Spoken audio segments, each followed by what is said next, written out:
Welcome, friend, to another journey together. We're so glad to have you here. Tonight, you will uncover hidden teachings that have guided seekers for thousands of years toward the profound rest that comes from true understanding. If you'd like, feel free to share what time it is and where you are listening from. I'm about to share a collection of enlightening Zen stories that hold the keys to inner freedom and lasting tranquility. Each ancient tale carries within it a powerful insight that can completely transform how you experience worry, frustration, restless thinking, and the endless search for something more. These are not simple stories, but lost teachings from enlightened masters who discovered something extraordinary. That genuine peace doesn't require perfect circumstances, but rather a shift in how we meet whatever life presents. The Buddha revealed this truth when he said, "Hatred does not cease by hatred, but only by love. This is the eternal rule." Through our exploration together, you'll discover how this timeless wisdom can revolutionize your inner world. As we move through these profound teachings, you'll feel something powerful taking place. The weight of your concerns will begin to dissolve.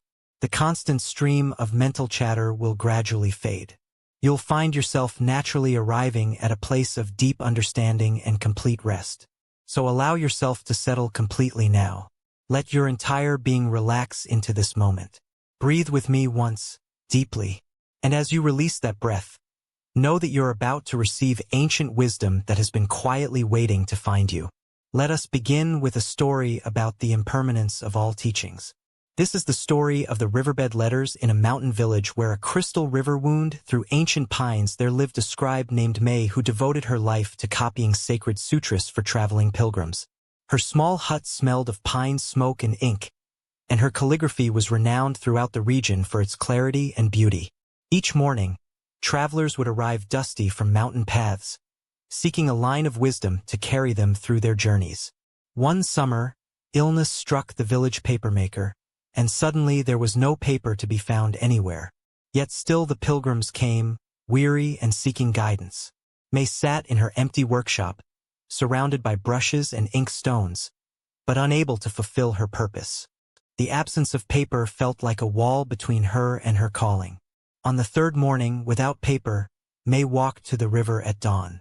Standing barefoot on the smooth stones, she selected a flat rock from the shallows, dried it carefully on her sleeve, and wrote a single character with lampblack and water.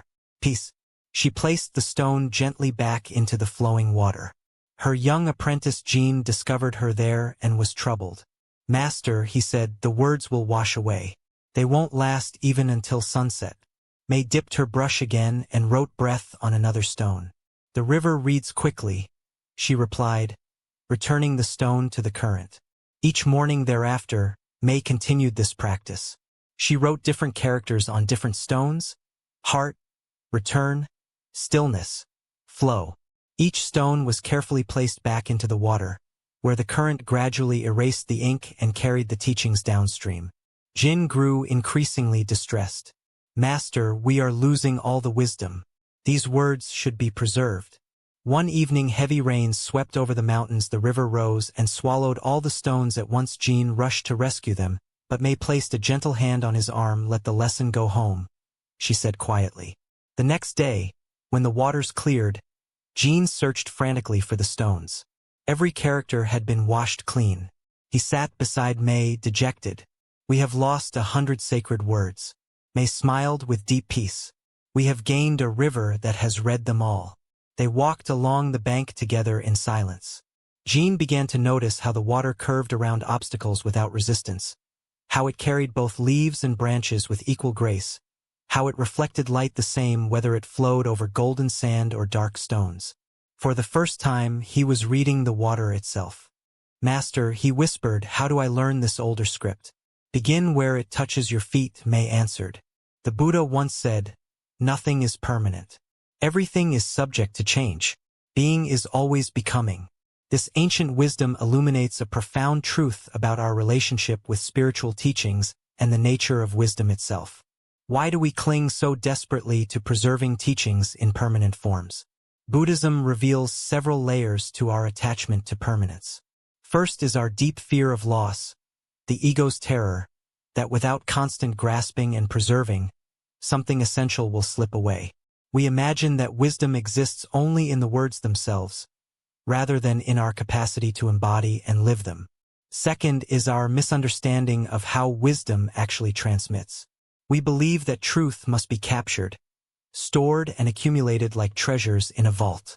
But authentic spiritual understanding cannot be hoarded. It lives only in the direct experience of each moment, like words written on water that serve their purpose and dissolve. Third is our confusion between the container and the content. The sutra is not the wisdom it points toward wisdom, the stone is not the teaching it carries the teaching temporarily. When we become attached to the forms, we miss the living essence they're meant to convey. Consider your own relationship with spiritual knowledge.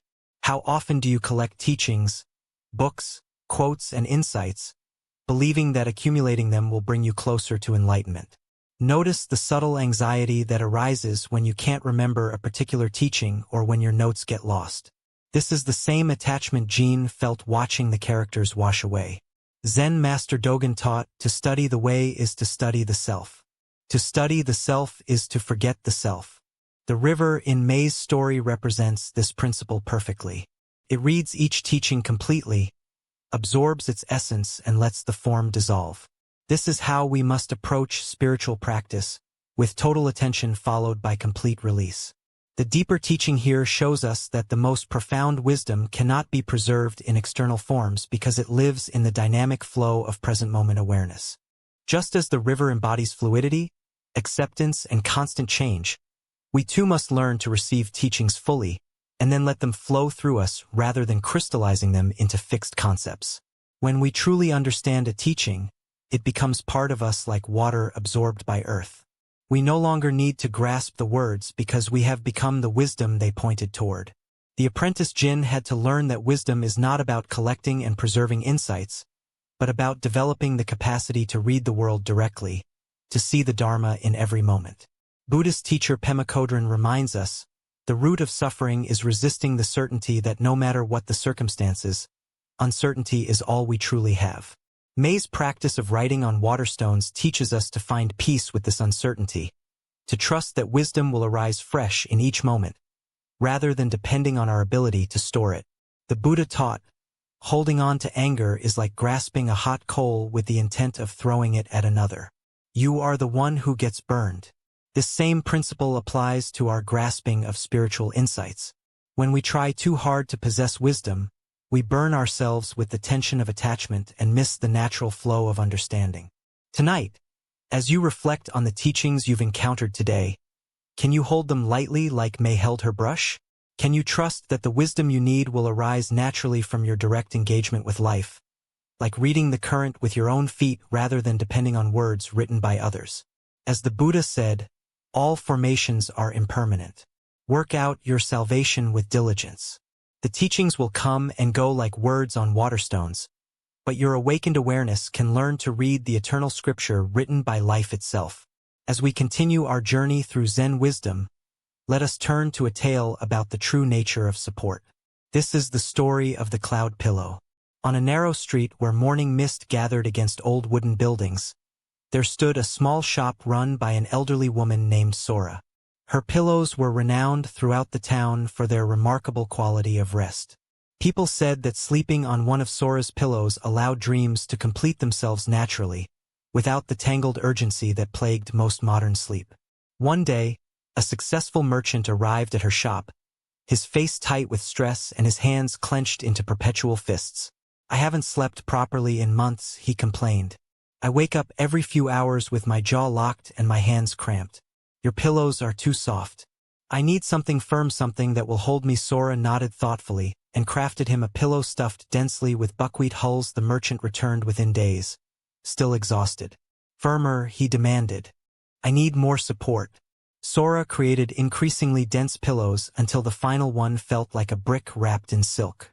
The merchant took it home hopefully, but returned the next morning looking haggard. "I feel like I'm fighting the pillow all night," he said, his voice strained. "It's not holding me, it's pushing back." That evening, Sora sat by her window as fog thickened into a soft wall of gray. She placed one of her own pillows on her lap, pressed her palms into it, then lifted them and watched the fabric slowly rise, as if breathing itself back to fullness. A child from the neighboring house wandered in, his chin sticky with juice from a plum. "Why do people buy pillows?" he asked with the directness children possess. "To rest their heads," Sora replied simply. The child tilted his head thoughtfully. "But where does the head rest when there's no pillow?" Sora looked out at the evening mist. On the sky itself. The next morning, inspired by this innocent wisdom, Sora created something entirely different. She sewed together 2 layers of the softest cloth, added only a whisper of cotton, and created a small pocket filled with nothing but air. The seams were loose, offering gentle suggestion rather than rigid structure. On this pocket of emptiness, she embroidered a tiny cloud. When the merchant returned, he scoffed at the nearly weightless pillow. "This is empty. There's nothing here to support me." Sora met his eyes with gentle understanding. "Try returning your head to where it came from," she suggested. The merchant laughed dismissively but took the pillow home. That night, having nothing firm to grip or fight against, his hands naturally opened. The pillow yielded completely, then met his head with just enough presence to remind him he was supported for the first time in months. He felt the space beneath his skull and the weight of his breath settling through his jaw. His racing thoughts slowed, having nowhere to dig in and take hold. He slept deeply and woke refreshed. Returning to Sora's shop, his eyes were soft with wonder.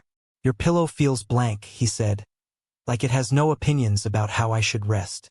Sora nodded knowingly. "It lets the night write its own story." Buddha's wisdom reminds us, peace comes from within, do not seek it without. The heart of this lesson lies in understanding the difference between support that constrains and support that liberates. Why do we so often seek the wrong kind of support in our lives? Zen Buddhism reveals that our conditioning teaches us to equate strength with rigidity and security with control. We seek pillows that will force us into specific positions rather than ones that allow us to find our natural rest. This same pattern appears throughout our spiritual and emotional lives. When we experience anxiety, we often try to construct elaborate mental supports, rigid belief systems, or controlling behaviors that we imagine will hold us steady. But like the merchant's brick pillow, these create tension rather than ease. Consider your own relationship with support. When you're emotionally upset, do you seek comfort that allows you to soften into your experience? Or do you grasp for distractions and rigid thinking that promise to keep you propped up? Notice how often we resist the spaciousness that would actually support us, mistaking emptiness for abandonment. The cloud pillow represents what Zen calls supportive emptiness. This is space that holds without grasping, presence that sustains without controlling it, the quality of awareness that allows whatever arises to be exactly as it is while providing a foundation of unconditional acceptance. Zen teacher Suzuki Roshi spoke of, "Don't know mind," the quality of consciousness that remains open and responsive rather than fixed in particular positions. The cloud pillow embodies this perfectly, offering support that adapts to whatever position we naturally take rather than forcing us into predetermined shapes. In meditation practice, we learn to rest our attention in this same quality of supportive space. We don't try to eliminate thoughts or feelings, which would be like stuffing the pillow with stones. Instead, we provide a gentle, spacious awareness that allows everything to settle naturally. The child's question, "Where does the head rest when there's no pillow?" points toward a profound truth. Our deepest rest comes not from external supports but from recognizing the vast space of awareness that is always present. This is what Sora meant by resting on the sky itself, the limitless openness that needs no manufactured support because it is support itself. Vietnamese Zen master Thich Nhat Hanh taught we have enough to be happy right here, right now. The merchant's tight fists represented his belief that happiness required grasping and controlling his experience. Only when he learned to open his hands could he receive the natural support that was always available. Buddhist psychology explains that our suffering often comes from what's called the second arrow, our resistance to our actual experience. The merchant's original tiredness was one thing. His tight grip on needing to control his sleep was the additional suffering he created. The cloud pillow taught him to receive his tiredness with gentleness rather than fight it with force. Tonight, as you prepare for rest, notice the quality of support you seek. Are you trying to force your mind into a particular state, or can you allow it to settle naturally into the spacious awareness that is always present? Can you rest your concerns on the vast sky of consciousness rather than the small, hard pillows of worry and control? As the Buddha taught, drop by drop is the water pot filled. Likewise, the wise one, gathering it little by little, fills oneself with good. True support accumulates gradually through our willingness to rest in openness rather than demanding immediate rigid solutions. Let us now turn to a story about the wisdom of silence. This is the tale of the reed that would not sing. In a peaceful monastery surrounded by wetlands, a young monk named Ren had the daily task of cutting reeds to make flutes for evening prayers. Each reed was carefully selected, numbered, and crafted with devotion. The monastery's chanting was enhanced by these simple instruments, their clear voices rising with the incense toward the wooden rafters. Ren took pride in his work. The first 13 reeds he prepared sang beautifully, each one contributing its voice to the sacred music. But the 14th reed proved stubborn. No matter how carefully Ren shaped it, adjusted the finger holes or thinned the walls, reed 14 refused to produce any recognizable note. It hissed, squeaked and wheezed, then settled into complete silence. Frustrated, Ren prepared to discard the useless reed, but an elderly nun named Etsu, who had been sweeping nearby, quietly gathered it up. Not every reed is meant to speak in the same way, she observed gently. But all reeds should sing when breath passes through them, Ren protested. That's their purpose. Etsu handed the silent reed back to him. Perhaps this one has a different teaching to offer. Try listening when the wind asks rather than when you demand. That evening Ren sat by the marsh with reed 14 watching dragonflies stitch patterns in the air above the water. As twilight deepened, a breeze moved across the wetlands, causing the living reeds to whisper and sway. Ren held the silent flute to his ear instead of his lips. At first, he heard nothing, then gradually became aware of the small sound of his own blood moving through his veins. A frog plucked a single note from the shore water, lapped against the muddy bank with quiet rhythm. His breathing slowed until it matched the gentle pulse of the marsh itself. When the bell called monks to evening prayer, Ren brought reed 14 with him. As the other flutes began their familiar melodies, Ren did not blow into his instrument. Instead, he held it to his ear and listened deeply to the music being created around him. He heard the soft settling of sandals on wooden floors, the whisper of robes, someone's quiet stomach, and the spaces between each sung syllable. He felt how the sound moved after leaving mouths, how it entered the stone pillars and wooden beams, how it dissolved into the night air. After the chanting ended, Etsu approached him. How did reed 14 perform tonight? It taught me the rest of the music, Ren answered with newfound understanding. From that day forward, Ren carried the silent reed everywhere. When young monks criticized themselves for singing off-key, he would place reed 14 against their chests and say, "Listen here, you're perfectly in tune with your own heartbeat." When strong winds made playing difficult, instead of forcing the flutes to compete, he would listen to how the wind composed its own music through roof tiles and pine branches. Word of the silent flute reached a renowned musician who traveled from the capital to investigate. "Let me hear this instrument that has no voice," she requested. She held reed 14 to her ear and closed her eyes in concentration. "Let me hear this instrument that has no voice," she requested. She held reed 14 to her ear and closed her eyes in concentration. After several minutes, she smiled with recognition. "It's a perfect teacher. It doesn't flatter you with echoes of your own breath." As the Buddha observed, better than 1,000 hollow words is one word that brings peace. What emerges from this story is the profound difference between noise and communication, between speaking and truly listening. Why do we struggle so deeply with silence? Buddhist psychology reveals that our minds are conditioned to equate value with output, productivity with sound. We live in a world that rewards constant speech, endless commentary, and the ability to fill every space with words or music. Silence makes us uncomfortable because it offers no distraction from direct encounter with reality. Our resistance to silence stems from several sources. First is our fear of emptiness, the ego's terror of spaces that cannot be controlled or filled with familiar content. We mistake silence for absence rather than recognizing it as the pregnant fullness from which all sound arises. Second is our addiction to self-expression. We believe our worth comes from what we contribute vocally to the world, failing to recognize the profound contribution of deep listening. Like Ren trying to force reed 14 to sing, We push ourselves to perform rather than discovering what wants to emerge naturally. Third is our inability to perceive subtlety. Our attention has become so coarse that we can only notice dramatic sounds while missing the symphony of small voices that speak constantly beneath the surface of our awareness. Consider your own relationship with silence. When was the last time you sat quietly without any agenda to produce thoughts, insights, or solutions? Notice how quickly the mind rushes to fill empty spaces with commentary, planning, or entertainment. This is the same impulse that made Ren want to discard the silent read. Read 14 represents what Zen calls original silence, the spacious awareness that exists before and after all words.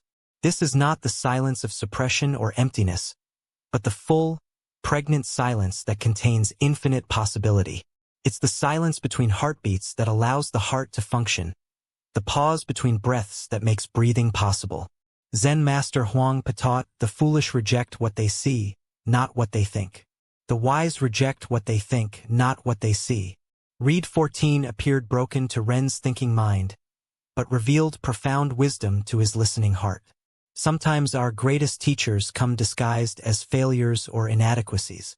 In meditation practice, we learn to value the silent read of awareness that simply listens without needing to comment, judge, or produce insights. This quality of receptive attention allows us to hear what's actually happening rather than what we think should be happening. The Buddha said, "Silence is an empty space, and in empty space, wisdom grows." When we stop trying to fill every moment with our own voice, we discover the vast conversation already taking place. We hear the wisdom of our body, the intelligence of our breath, the subtle guidance of intuition. Modern life provides fewer and fewer opportunities for genuine silence. We're surrounded by constant input designed to capture our attention and prevent us from settling into the deeper listening that Read 14 represents. But even in noise, we can cultivate the inner silence that hears beneath surface sounds. The musician's observation that Read 14 doesn't flatter you with echoes of your own breath points toward a crucial spiritual principle. True wisdom often comes not from confirmation of ourselves or existing thoughts, but from the silence that allows fresh understanding to emerge. Tonight, as you notice the impulse to fill quiet moments with activity or thinking, remember Read 14. Can you hold space for the silence that teaches without words? Can you listen with your whole being to the music that plays constantly beneath the noise of daily life? The Buddha taught, "Peace comes from within, do not seek it without." The deepest peace is found not in the perfect harmony of all our reeds singing together, but in the silence that allows us to hear the symphony of existence of which we are already a part. Our next story reveals the profound nature of practice itself. This is the story of the charcoal moon. In a small mining town nestled at the foot of a blackened mountain, a solitary charcoal burner named Ko spent his days tending fires that transformed wood into fuel. His modest hut was permeated with the scent of pine tar and wood smoke, and his hands were permanently stained dark from his work. Each evening, after banking the coals for the night, Ko would take a piece of charcoal and carefully draw a circle on the soot-darkened wall of his hut. The circle was never perfect. Some nights, his tired hands made it wobbly. Other evenings, when he felt centered and still, the line flowed smooth and round. During thunderstorms, the circle trembled with the shaking of the hut. On clear, cold nights, his breath created a small fog before the dark wall. But regardless of the circle's appearance, Ko would sit before it and bow with genuine reverence. Each morning, smoke and ash from the fires would blur the previous night's circle beyond recognition. Ko would brush the wall clean and begin his day's work. Knowing he would draw again when evening came, a curious neighbor once asked Ko, "What deity do you pray to each night?" Ko paused from washing his blackened hands and replied simply, "I bow to the moon that appears when all fires go out." The neighbor looked puzzled. "But your wall is completely black and your moon is drawn with charcoal. How can you see any moon there?" Ko smiled with quiet understanding. Even the darkest war reflects the light that's already present. One autumn, a traveling potter sought shelter in Ko's humble dwelling. She woke at dawn and observed Ko's morning ritual of drawing a fresh circle with careful attention. She suggested helpfully, "You could use white chalk instead of charcoal. Then your moon would actually be visible."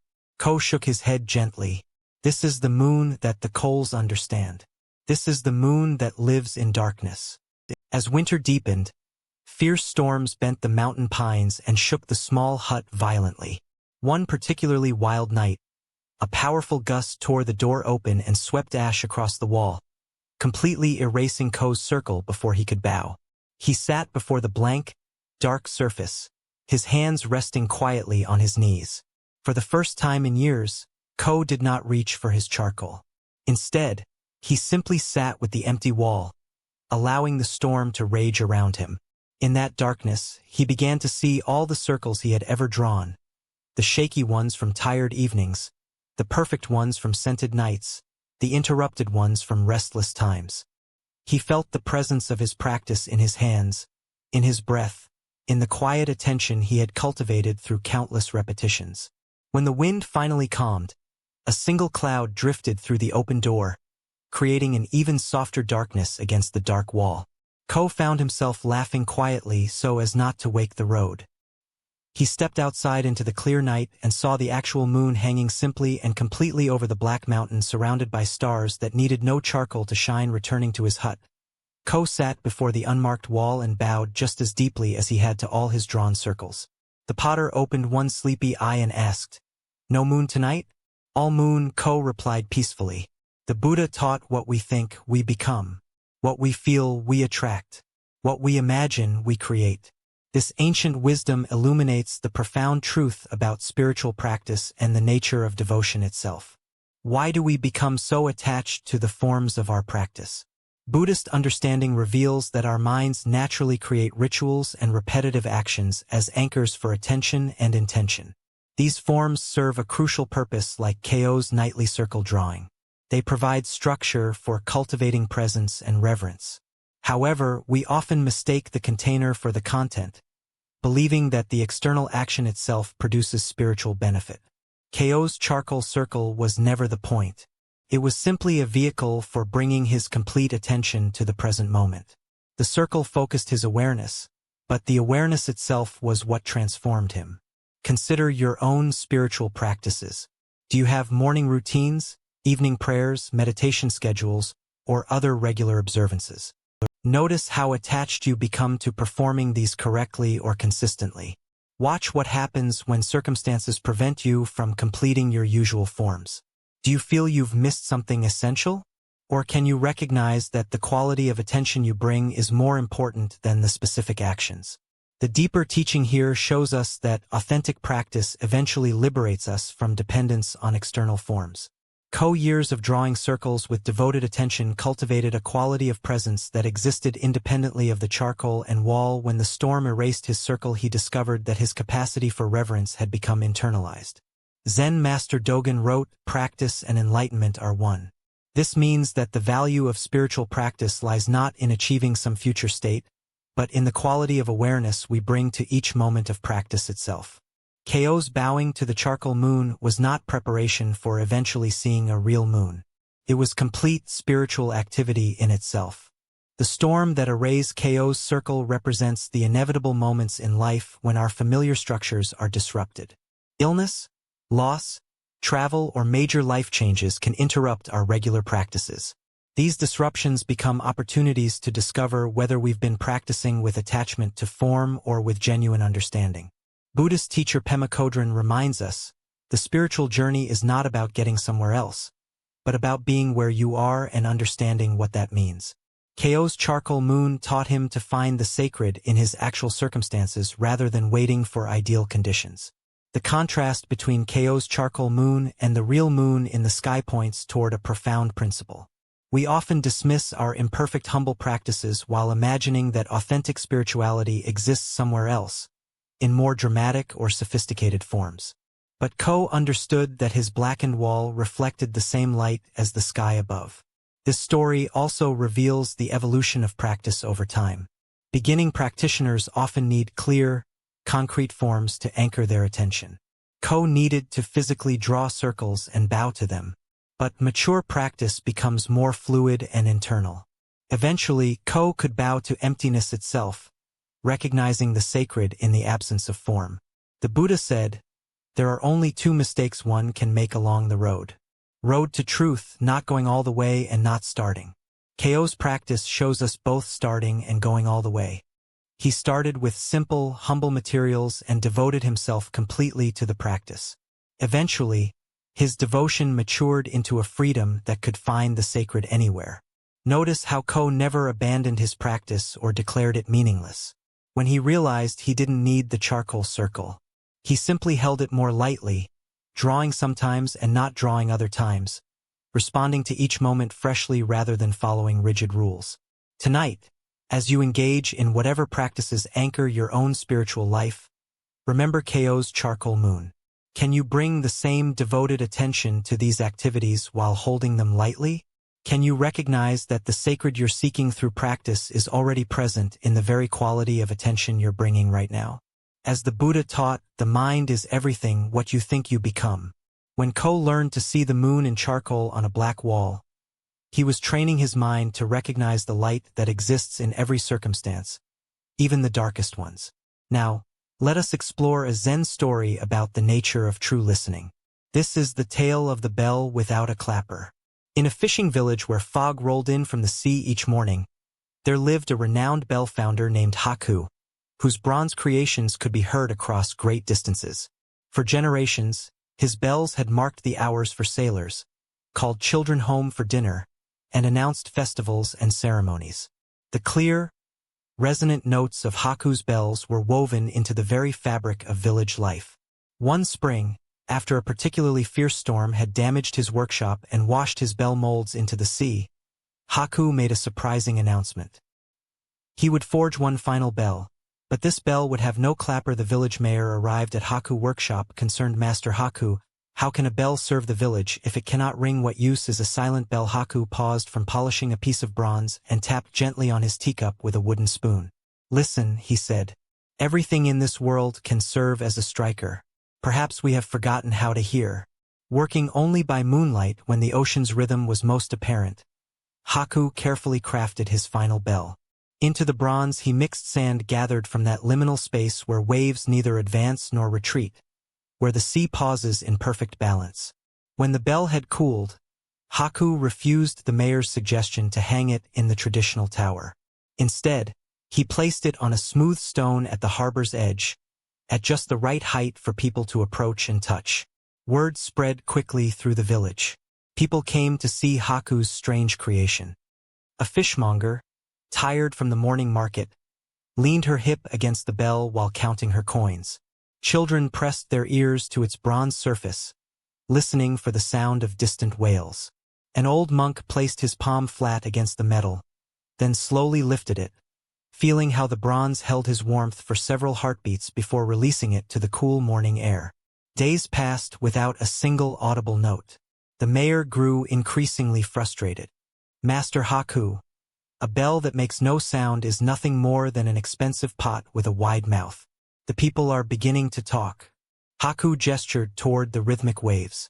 Perhaps they should listen with their whole bodies instead of just their ears. That evening, a fog so soft it seemed to have no edges rolled in from the sea. Fishing boats found their way by following the gentle lights of buoys and the lighthouse beacon. One young fisherman carrying a lantern and walking carefully along the harbor stopped when he encountered the silent bell setting down his lantern. He placed both palms against the bronze surface. The bell hummed, not in his ears, but in the bones of his wrists and forearms. The bronze seemed to breathe with the ocean's pulse, drinking in the night air and returning it as a subtle vibration that resonated through his entire body. He stood there for several minutes, feeling connected to something vast and steady beneath the fog. Word of this discovery spread through the village like ripples on water. The bell rings in the body, people whispered. Couples began meeting there, leaning against the bronze together, until their hearts found a common rhythm. Sailors returning from rough voyages would place their foreheads against the bell's surface, allowing the tremor of the waves to ease the tension from their jaws and shoulders. Even the skeptical mayor found himself drawn to the bell one lonely morning. Leaning his back against its curved surface, he felt it respond to his deep sigh with a gentle vibration that seemed to acknowledge and accept his weariness.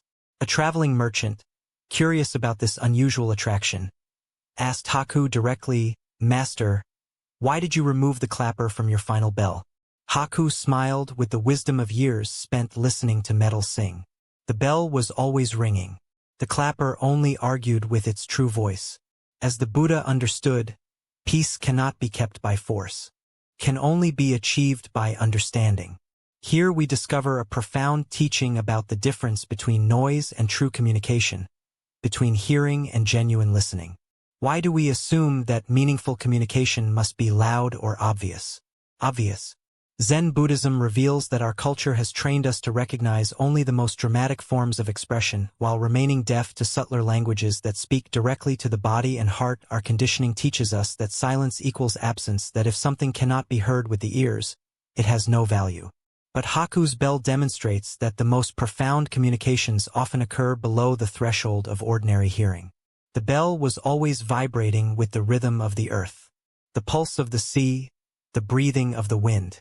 The clapper only obscured this deeper song with its crude striking. Consider your own patterns of listening. How often do you wait for others to speak loudly or dramatically before paying attention? How much subtle communication do you miss because you're only listening for words? Notice the difference between hearing someone's voice and feeling their presence, between understanding their words and sensing their heart. The villagers who discovered the bell's true voice had to engage with it differently than they had with traditional bells. Instead of waiting passively for sound to reach their ears, they had to approach, touch, and open their whole bodies to receive its message. This represents a fundamental shift from passive consumption to active participation in communication. Buddhist teacher Thich Nhat Hanh speaks of deep listening, the practice of receiving others with our entire being rather than just our analytical minds. The bell without a clapper teaches this same skill. When we listen with our bodies, our hearts, our complete attention, we hear communications that remain invisible to our thinking minds. The bell's placement at the harbor's edge, where sea meets land, symbolizes the liminal space where true listening occurs. It's the threshold between our ordinary consciousness and deeper ways of knowing.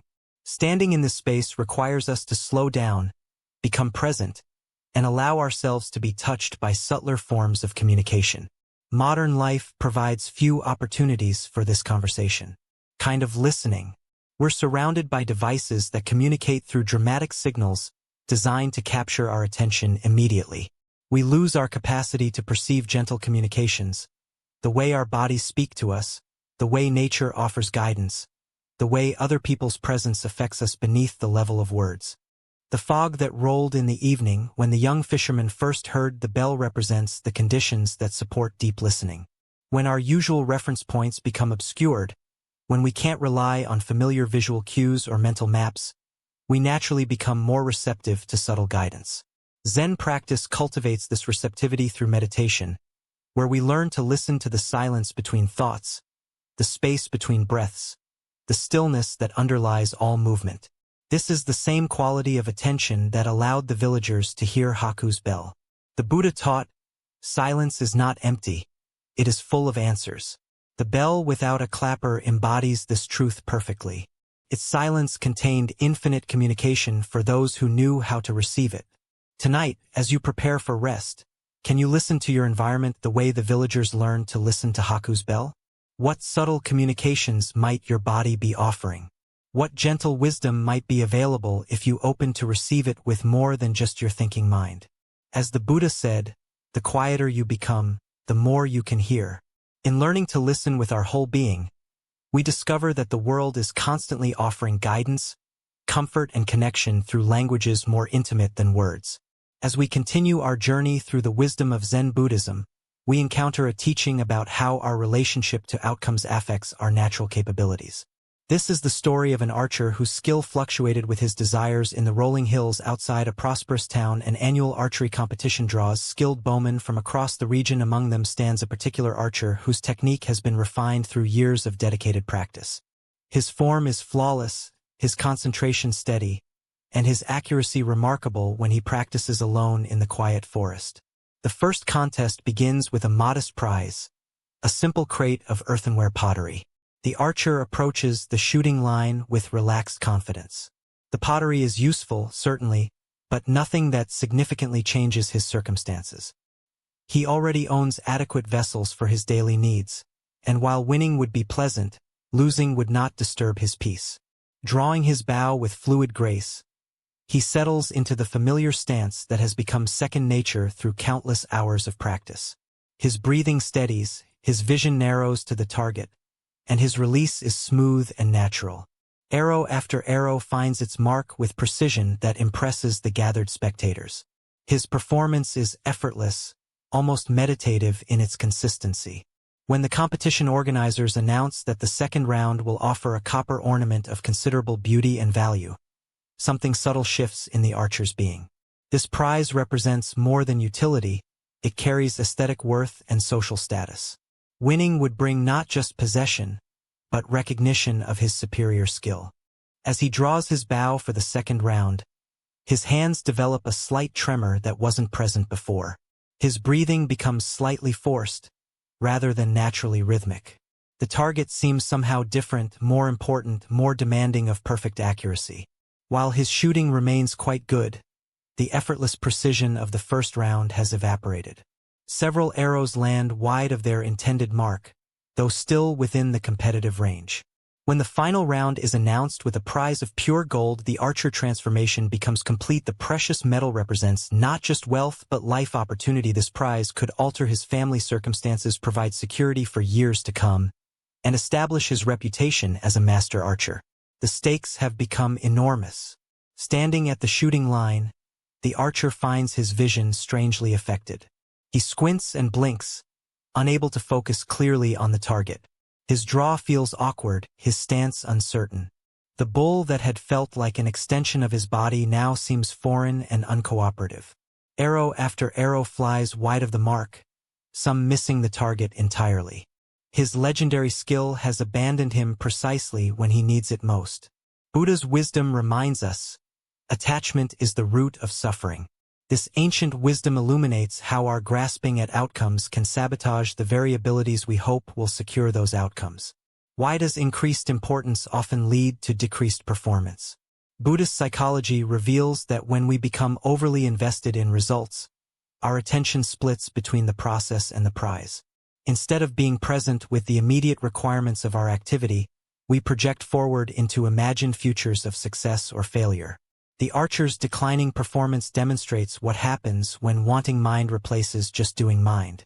In the first round, his entire being was available for the simple task of accurate shooting. By the final round, much of his mental energy was consumed by calculations about what the gold would mean, fears about missing this opportunity, and pressure to perform at a level that would justify his self-image. This pattern of performance anxiety reveals itself across every area of human endeavor. The job interview we desperately need goes worse than the casual conversation with someone we're not trying to impress. The sport we play beautifully in practice becomes clumsy during important competitions. The speech we deliver flawlessly to friends becomes stumbling when given to influential audiences. Zen teachings point to the paradox that we often get what we want most naturally when we're not desperately grasping for it. This isn't about becoming indifferent to outcomes, but about maintaining what Master Suzuki called don't know mind, complete presence with the process while holding results lightly. The Buddha taught, the whole secret of existence is to have no fear. Never fear what will become of you. Depend on no one. Only the moment you reject all help are you freed. This doesn't encourage recklessness, but points to the liberation that comes from performing wholeheartedly, without attachment to validation through results. Consider your own relationship with different levels of stakes. Perhaps you've noticed that conversations flow easily with strangers, but become stilted around people whose opinions matter to you. Maybe your creative work feels natural when done for personal satisfaction, but becomes forced when aimed at impressing others. The archer's story reveals how pressure creates tunnel vision that actually narrows our capacity rather than sharpening it. When we're relaxed and present, we have access to peripheral awareness, intuitive timing, and unconscious competence. Under pressure, conscious control attempts to manage processes that function better when left to trained instinct. Master Takawan taught samurai about no mind, the state of consciousness that acts without self-consciousness, responds without hesitation, and performs without performance anxiety. The mind must always be in the state of flowing, he wrote, for when it stops anywhere, that means the flow is interrupted. And this interruption is injurious to the well-being of the mind. This doesn't mean we should avoid challenging situations or ambitious goals, but rather that we should develop the ability to remain present with our activity regardless of external stakes. The gold prize doesn't change the fundamental requirements of accurate archery. It only changes our internal relationship to those requirements. Practical cultivation of this capacity involves deliberately practicing skills in low-stakes environments, then gradually introducing pressure while maintaining the same quality of attention. More importantly, it requires developing what Buddhists call equanimity, the capacity to remain steadily present whether outcomes align with our preferences or not. Tonight, as you reflect on areas where pressure diminishes your natural capabilities, can you explore maintaining the same quality of presence regardless of what hangs in the balance? Perhaps you'll discover that your most skilled and joyful performance emerges when you're completely absorbed in the activity itself rather than the rewards it might bring. As the Buddha said, "Do not overrate what you have received nor envy others. He who envies others does not obtain peace of mind." Peace of mind is precisely what allows our natural abilities to express themselves freely, whether shooting for earthenware or gold. As we continue our journey through these Zen teachings, we explore a story about the delicate balance between inner awareness and sensory engagement. This is the ancient tale of chaos and the gift of perception. In the timeless realm where abstract forces take form as characters in wisdom stories, there lived three peculiar beings whose names perfectly describe their nature: chaos, disorder, and despair. Despite what their names might suggest, these three maintained an unusual friendship built on mutual appreciation and complementary energies. Chaos existed as a formless, flowing presence, neither good nor bad, neither helpful nor harmful, simply the pure potential from which all experiences could emerge. Chaos possessed a kind of innocent completeness, lacking nothing and needing nothing, existing in perfect harmony with whatever arose in each moment. Disorder and despair, despite their seemingly negative appellations, lived joyfully within chaos's realm. They found endless entertainment and satisfaction in their relationship with this primal force. Days passed in delightful companionship as they explored the infinite possibilities that chaos's nature made available. One day, as often happens in deep friendships, disorder and despair began reflecting on their relationship with their beloved companion. Disorder mused thoughtfully, "Chaos takes such wonderful care of us. We're always comfortable here, always entertained, always provided for. Perhaps we should offer something in return." Despair nodded enthusiastically. "Yes, but what could we possibly give to someone who already has everything? Chaos seems complete and lacking nothing. What gift could improve upon such perfection?" They contemplated this question seriously, scanning chaos as being for any apparent deficiency that they might address. Finally, despair's face lit up with inspiration. "Wait, I noticed something. Chaos has no openings, no holes for seeing, hearing, tasting, smelling, or touch. How can chaos experience the world without senses?" "Brilliant observation," Disorder exclaimed. "Let's give chaos the gift of sensory perception.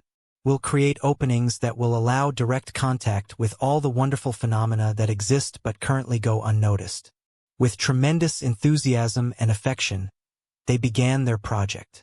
Day by day, they carefully created openings in chaos's being. They formed eyes for seeing colors and forms. They carved ears for hearing sounds and music. They shaped a nose for detecting fragrances and odors. They formed a mouth for experiencing tastes and flavors. They formed a mouth for experiencing tastes and flavors. They created skin with sensitivity to texture and temperature. Each new opening seemed to bring chaos greater capacity for interaction with the previously inaccessible world of sensory experience. Disorder and despair worked with love and dedication, convinced they were offering their friend an invaluable enhancement. On the 6th day of their creative endeavor, something unexpected occurred. As they completed the final sensory opening, chaos began to change in ways they hadn't anticipated. The formless, flowing presence that had been so complete and serene started fragmenting into different experiences and responses, where once there had been undifferentiated awareness. Now there were separate channels of perception, each demanding attention and creating preferences. By the 7th day, chaos as they had known him was gone. The unified presence had become a complex being subject to sensory overload, conflicting desires, and the constant chatter of mental activity responding to endless streams of information. What disorder and despair had intended as gifts had become sources of distraction and fragmentation. Their friend had gained the ability to see, hear, taste, smell, and touch, but had lost the profound peace and completeness that had characterized his original nature. The very openings meant to enrich his experience had created the conditions for what humans call suffering, preference and aversion, desire and fear, the constant mental commentary that accompanies sensory engagement. The Buddha taught, pain is inevitable, suffering is optional.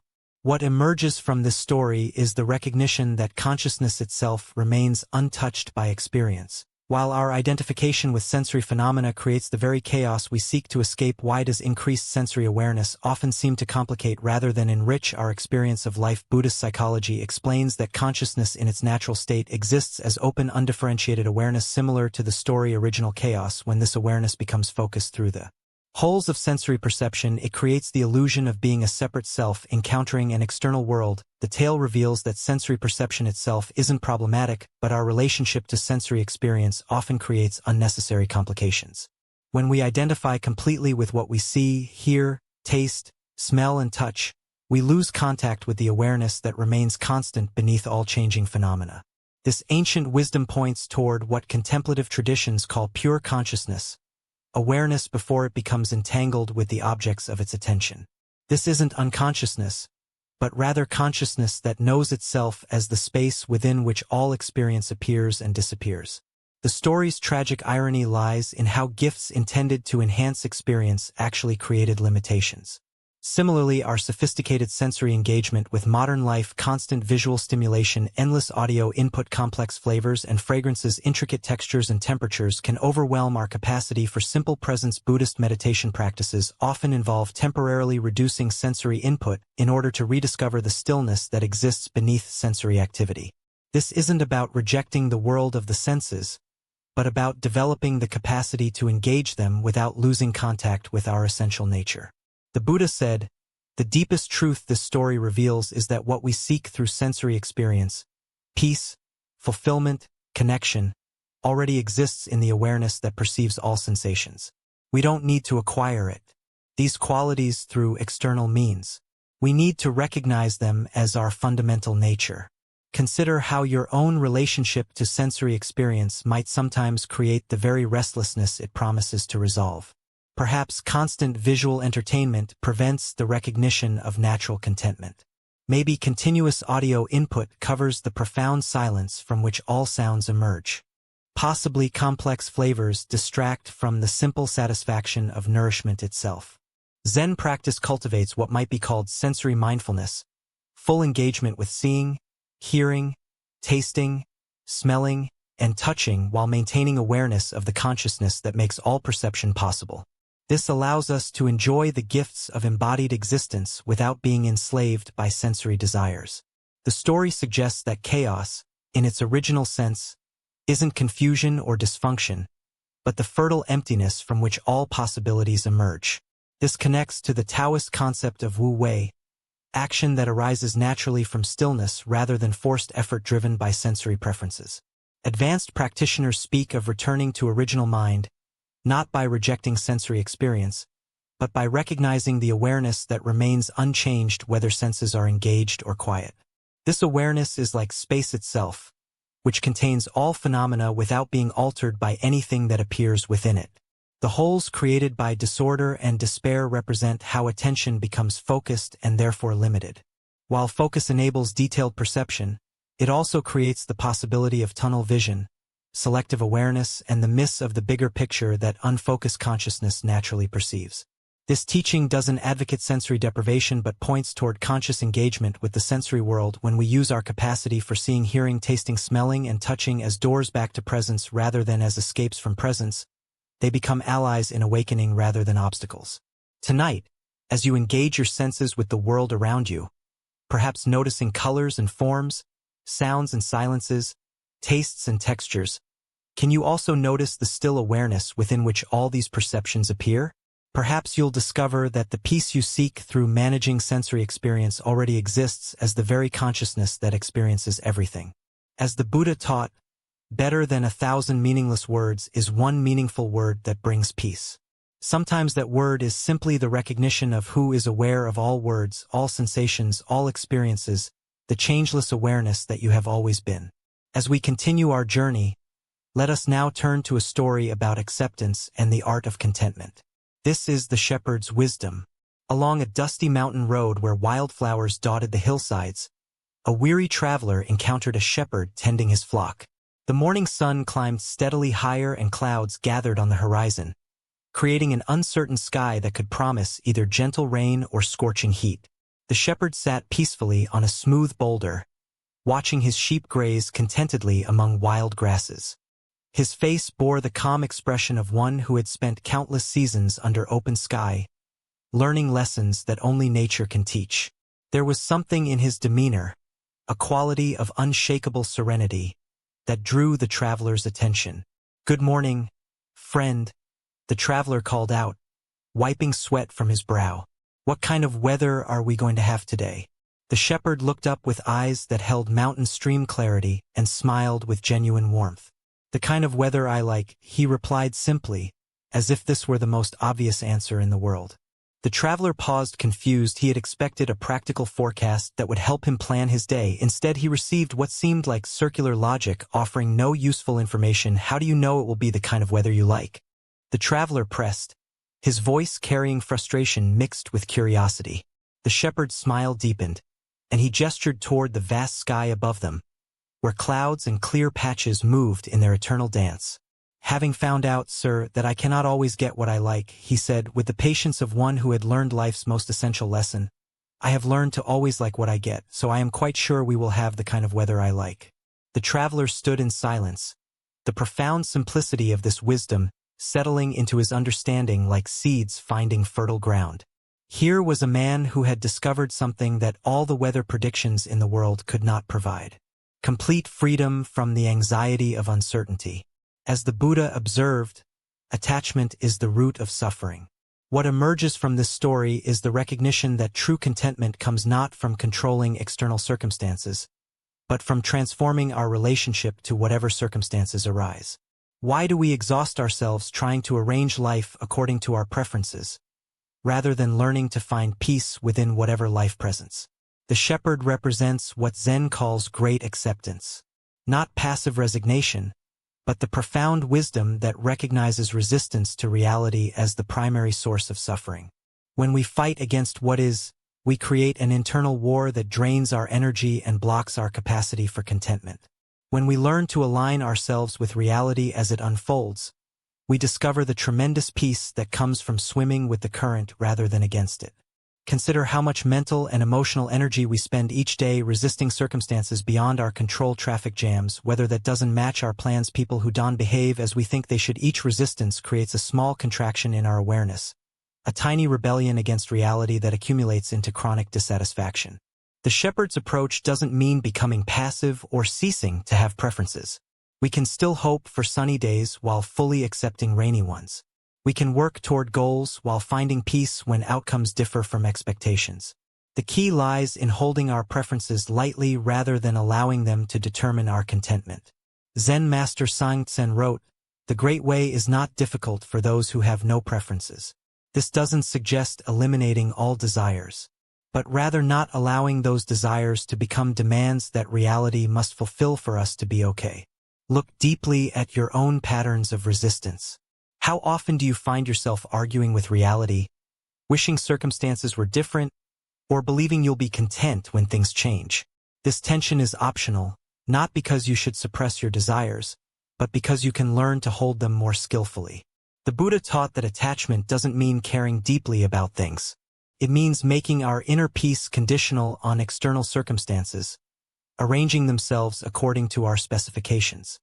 The shepherd cares about his flock and appreciates comfort, but his fundamental contentment doesn't depend on any particular outcome. Tonight, as you reflect on the day's experiences, both pleasant and challenging, can you find the shepherd's secret within your own awareness?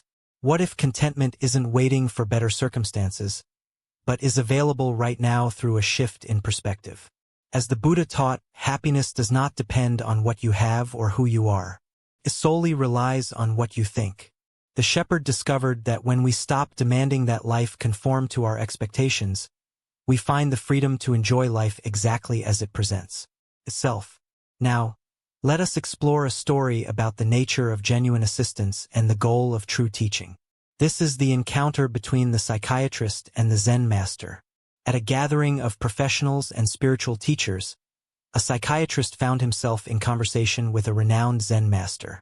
The psychiatrist had built his career on helping people work through their psychological difficulties, analyzing their problems and providing therapeutic interventions designed to improve their mental health and emotional well-being. Curious about how different approaches to helping might compare, the psychiatrist decided to ask the master a direct question that had been on his mind throughout their conversation. I've spent years learning various techniques for helping people with their emotional and psychological struggles, the psychiatrist said. I'm curious about your approach. Exactly how do you help people? The master listened to the question with the same calm attention he brought to everything, considering not just the words but the assumptions underlying them. After a moment of thoughtful silence, he offered a response that was both simple and profound. I get them to a place where they can't ask any more questions, the master replied. The psychiatrist paused, uncertain whether this was meant as a serious answer or perhaps some kind of Zen riddle. I'm not sure I understand, he said. Surely questioning is important in any process of growth and understanding. The master smiled gently. Questions arise from the mind that believes it lacks something. When someone reaches the place where questions naturally cease, they have found what they were truly seeking all along. Buddha's wisdom tells us, doubt everything, find your own light. Yet this ancient teaching reveals a paradox. True finding comes not through endless questioning, but through arriving at a completeness where questions become unnecessary. Why do we assume that helping people means providing answers to their questions when the deepest healing might involve dissolving the questioner itself? Zen Buddhism points to the possibility that many of our problems exist only because we continue to ask the questions that create and maintain them. The psychiatrist's approach, like that of most helping professions, focuses on analyzing problems, understanding their origins, and developing strategies for managing or resolving them. This method has value and can provide genuine relief for many forms of suffering. But the master's approach suggests something more radical, helping people transcend the very framework that generates their problems.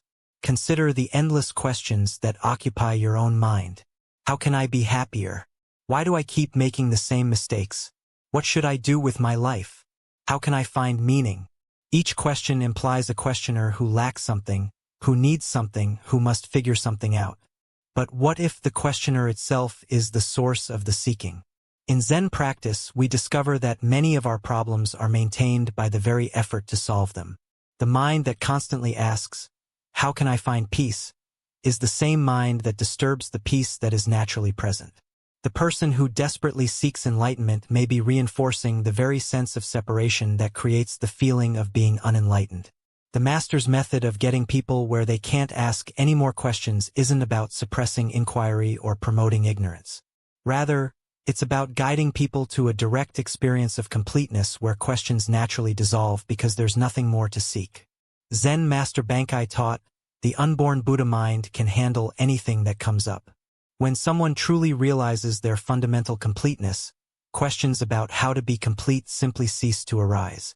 Problems don't need to be solved.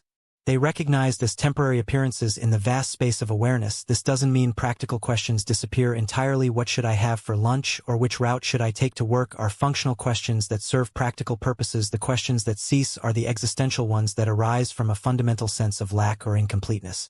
The Buddha said, "There is nothing to do, nothing to gain, nothing to lose." This teaching points to the same understanding the master was indicating. True help comes not from giving people more to do or figure out, but from helping them realize they are already what they seek. Look deeply at your own relationship with questions and seeking. How much of your mental energy goes toward trying to solve the problem of your life rather than living it? What would remain if you stopped asking the questions that assume something is fundamentally wrong or missing? The psychiatrist helps by analyzing and providing tools. The master helps by pointing to what needs no analysis or improvement. Both approaches can serve, but the master's method aims for the root rather than the branches, dissolving the seeker rather than satisfying the seeking. Tonight, as you notice the questions that typically occupy your mind, can you sense what lies beneath them? Can you find the space of awareness that exists prior to all questions, the completeness that needs no answers because it lacks nothing? As the Buddha observed, peace comes from within, do not seek it without. The deepest help we can receive or offer others is the recognition that what we seek has never been absent. Questions cease not because they've been answered, but because the one who was asking them discovers there was never actually anything to ask about. Now, let us explore a Zen story about the way of true victory through the wisdom of avoiding conflict altogether. This is winning without trying. A legendary warrior named Tsukuhara Bokuden had founded an unusual school of martial arts with a paradoxical name, the way of winning without trying, also known as the way of not losing. His reputation for both martial skill and spiritual wisdom had spread throughout Japan, though few understood the deeper principles behind his unconventional approach. During a journey to eastern Japan, Bokuden found himself aboard a small ferry crossing a wide bay. The boat carried 5 other passengers, and the crossing began peacefully, with everyone sitting quietly, enjoying the gentle motion of the vessel and the beauty of the water. However, one passenger, a large and muscular man, soon began disturbing the tranquil atmosphere.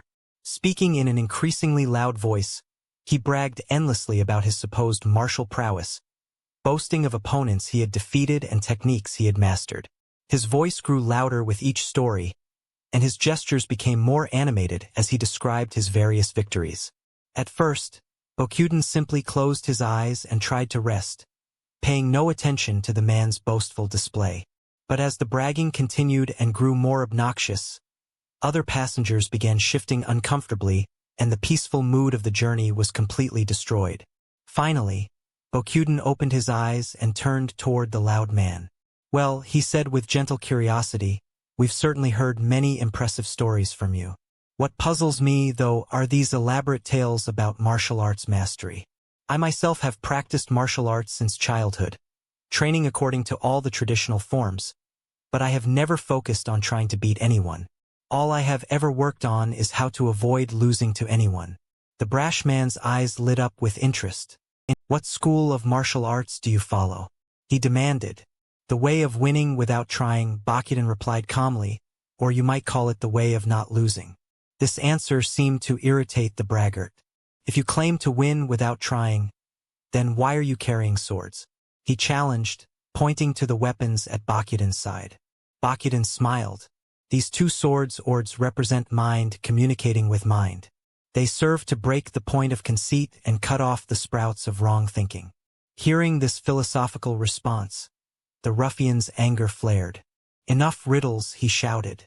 "If you truly follow this way of winning without trying, then prove it. Let's have a duel right now and we'll see whether you can win without trying." Bokuden remained perfectly calm. "In this case," he said thoughtfully, "while the sword of my heart is ordinarily a life-giving sword, when facing someone with harmful intentions, it naturally becomes a death-dealing sword." This cryptic response only inflamed the man's rage further. Unable to contain his mounting fury, he demanded that the boatman immediately head for shore so they could settle the matter with a proper duel. Bokuden caught the boatman's eye and gave him an almost imperceptible signal. Then he addressed the angry challenger. "The shoreline ahead is too crowded with people for a proper duel. I'll demonstrate the way of winning without trying over there on that small island just off the promontory. Although I'm sure the other passengers are anxious to continue their journey, if you insist so strongly on this contest, we might as well settle it." The boatman steered toward the tiny islet, and the moment they approached, the ruffian leapt eagerly onto the rocky shore, immediately drawing his sword. "Come on," he shouted, waving his weapon menacingly. "Get up here so I can split your head in 2. Still seated calmly in the boat, Bokuden replied, "Wait just a moment. The way of winning without trying requires one to first calm the mind." With deliberate slowness, he removed his swords from his belt and handed them to the boatman, taking the man's long pole in exchange. For a moment, it appeared that Bokuden was preparing to beach the boat and step onto the island, But suddenly he thrust the pole in the opposite direction and pushed the boat rapidly away from shore, leaving the bewildered challenger stranded on the tiny island. As the distance between boat and shore increased, the ruffian began shouting frantically, "Why don't you come back here and fight like a man?" Bokuden laughed heartily. "Why should I? If you have a complaint, then swim out here and I'll give you all the instruction you can handle. This is the true way of winning without trying." Buddha spoke of this when he said, "Hatred is never appeased by hatred in this world. By non-hatred alone is hatred appeased. This is a law eternal." The heart of this lesson lies in understanding that the greatest victories often come from refusing to engage in conflicts that serve no constructive purpose. Why do we so often feel compelled to prove ourselves through confrontation? Zen Buddhism reveals several patterns that draw us into unnecessary battles. Our ego constantly seeks validation through overcoming opposition, mistaking dominance for strength and conflict for courage. Like the boastful passenger, we often confuse volume with authority and aggression with competence. We also fall into the trap of taking personal offense at others' provocations, allowing their emotions to dictate our responses. When someone challenges our abilities or questions our worth, we feel obligated to defend ourselves through demonstration rather than simply remaining secure in our actual capabilities. Additionally, we frequently mistake avoidance for cowardice when, in many situations, withdrawal represents the highest form of wisdom. True strength lies not in our ability to defeat opponents, but in our capacity to remain centered regardless of external pressures to prove ourselves. Consider how this wisdom applies to modern life. How often do we engage in arguments on social media that serve no purpose except feeding our ego's need to be right? How frequently do we accept challenges from colleagues or family members that only create more conflict without resolving underlying issues? The Zen teacher Huangpa taught, "The foolish reject what they see, not what they think. The wise reject what they think, not what they see." Bokuden's apparent retreat was actually the most skillful action possible. He avoided unnecessary violence while teaching both his challenger and the other passengers a profound lesson about the nature of true strength. Notice the layers of wisdom in Bokuden's response. He first attempted to diffuse the situation through calm reasoning. When that failed, he redirected the conflict to an isolated location to protect innocent bystanders. Finally, he demonstrated that the highest martial arts is knowing when not to fight at all. This doesn't mean avoiding all challenges or conflicts, but rather discerning which battles serve a constructive purpose and which merely feed our ego's appetite for drama. Some conflicts help us grow, protect others, or serve justice. Others, like the ferry passenger's challenge, exist only to satisfy someone's need for dominance. The Buddha said, "In the end, just three things matter: how well we have lived, how well we have loved, how well we have learned to let go." Bokuden's victory required letting go of the need to prove his martial abilities in order to demonstrate something far more valuable: the wisdom of winning without fighting. The challenger was left with more than wounded pride on that tiny island. He received a teaching about the difference between true strength and mere aggression, though whether he understood the lesson remained his choice. Tonight, as you reflect on conflicts in your own life, can you distinguish between battles worth fighting and challenges that serve only ego? Where might you apply Bokuden's wisdom by winning through not engaging? What would it mean to push the boat away from your own unnecessary islands of conflict? As the Buddha taught, better than 1,000 hollow words is one word that brings peace. Sometimes that one word is silence, and the greatest victory is the fight we choose not to have. Now let us explore a Zen story about the fierce wisdom that sometimes wears the disguise of ordinary appearance and the power of immediate, direct testing of spiritual understanding. This is the old woman with the fire tongs. At the Harapost station, where travelers pause to rest and refresh themselves during long journeys through the mountain passes, stood a modest tea stall run by an elderly woman whose appearance suggested nothing more remarkable than the practical wisdom that comes from years of serving weary visitors. Her weathered hands moved efficiently as she prepared tea and simple meals, and her manner was direct and unassuming, offering no hint of the extraordinary spiritual power that lay beneath her humble exterior. This unassuming tea stool keeper had studied Zen intensively under the great Master Hakuin, one of the most demanding and accomplished teachers of his era. Through years of rigorous practice and direct transmission, she had developed what those who knew her well recognized as remarkable spiritual attainment. Her realization was not theoretical or partial, but complete and immediately available for practical application. Master Hakuin himself, despite his reputation for uncompromising standards and fierce teaching methods, held this old woman in the highest regard. Whenever he encountered monks whose practice had become stagnant or who seemed lost in intellectual speculation rather than direct experience, he would express his frustration with a characteristic sigh. Like this, "When are you ever going to realize enlightenment?" He would exclaim to these wavering students. "Go study with the old tea stall lady. She'll show you what real understanding looks like." It became known throughout the region that this recommendation from Master Hakuin was both an honor and a formidable challenge. The old woman's reputation for spiritual power was a great deal. Power was matched by her reputation for complete intolerance of superficial understanding or pretense. She had no patience for students who thought they could impress her with elaborate philosophical discussions or impressive credentials.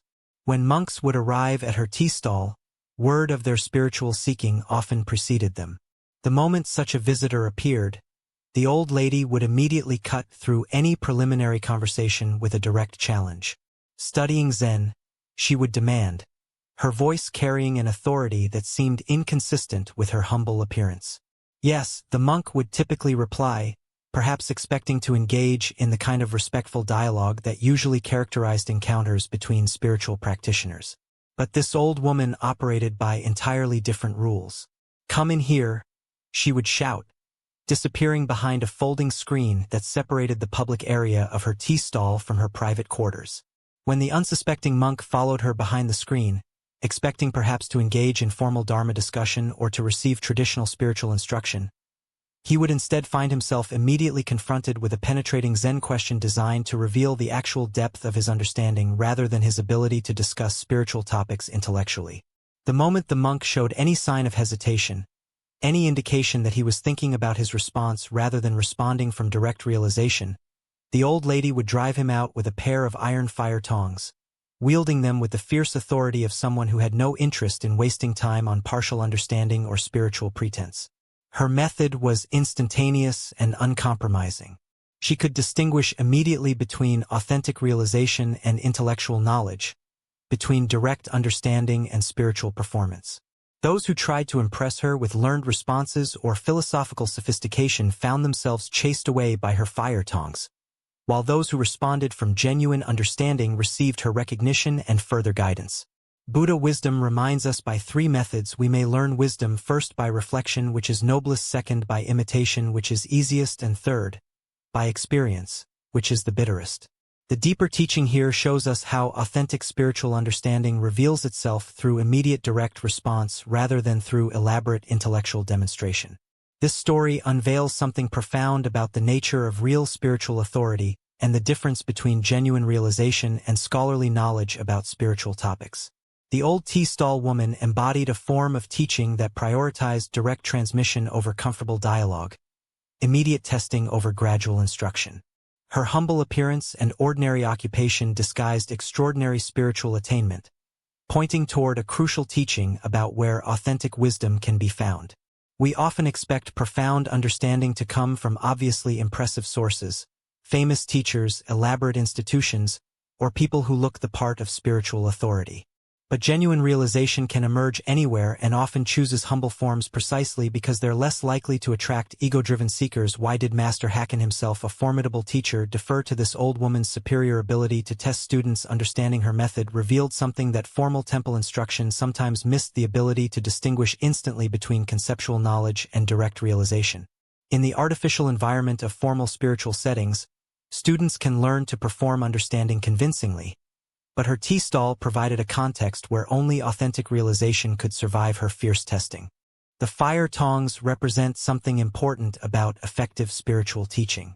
Sometimes genuine compassion requires driving away students who aren't ready for real teaching, who are still operating from intellectual understanding rather than direct experience. Her seeming harshness was actually profound kindness. She refused to allow students to remain satisfied with partial understanding that would ultimately limit their spiritual development. This ancient wisdom illuminates our tendency to confuse spiritual sophistication with spiritual realization. In our current spiritual culture, we often value teachers who can speak eloquently about consciousness, who can reference multiple traditions knowledgeably, or who can provide complex explanations for spiritual phenomena. But the old woman's testing revealed whether students could respond from immediate understanding rather than memorized concepts.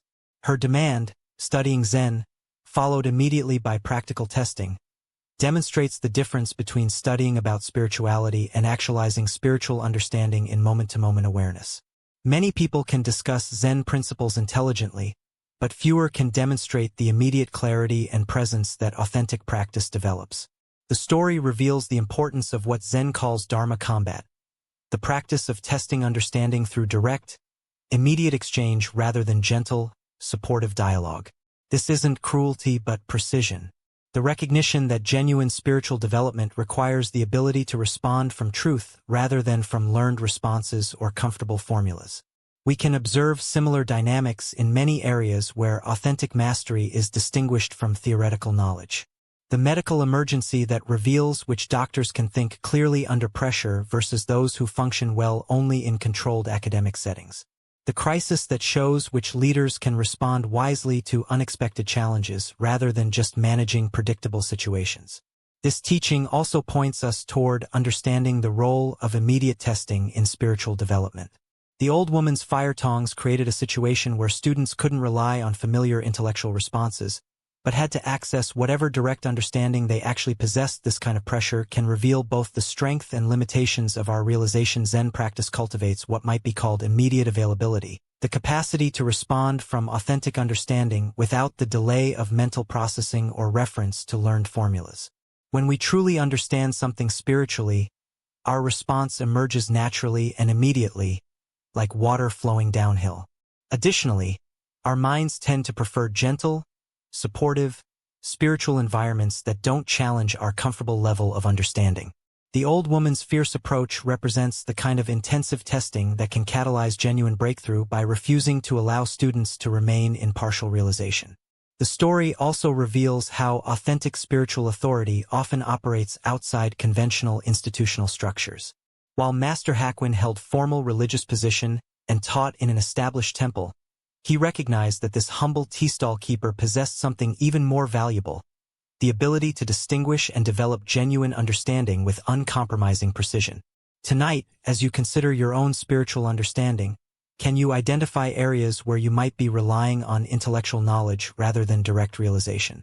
If you were confronted by the old woman's fire tongs, could you respond from authentic understanding, or would you find yourself grasping for learned concepts and familiar spiritual language? As the Buddha taught, better than 1,000 hollow words is one word that brings peace. The old woman's fierce testing ensured that students developed the kind of understanding that brings genuine peace rather than intellectual satisfaction. Wisdom that can respond immediately and authentically to whatever life presents, without the need for reflection, preparation, or reference to external authorities.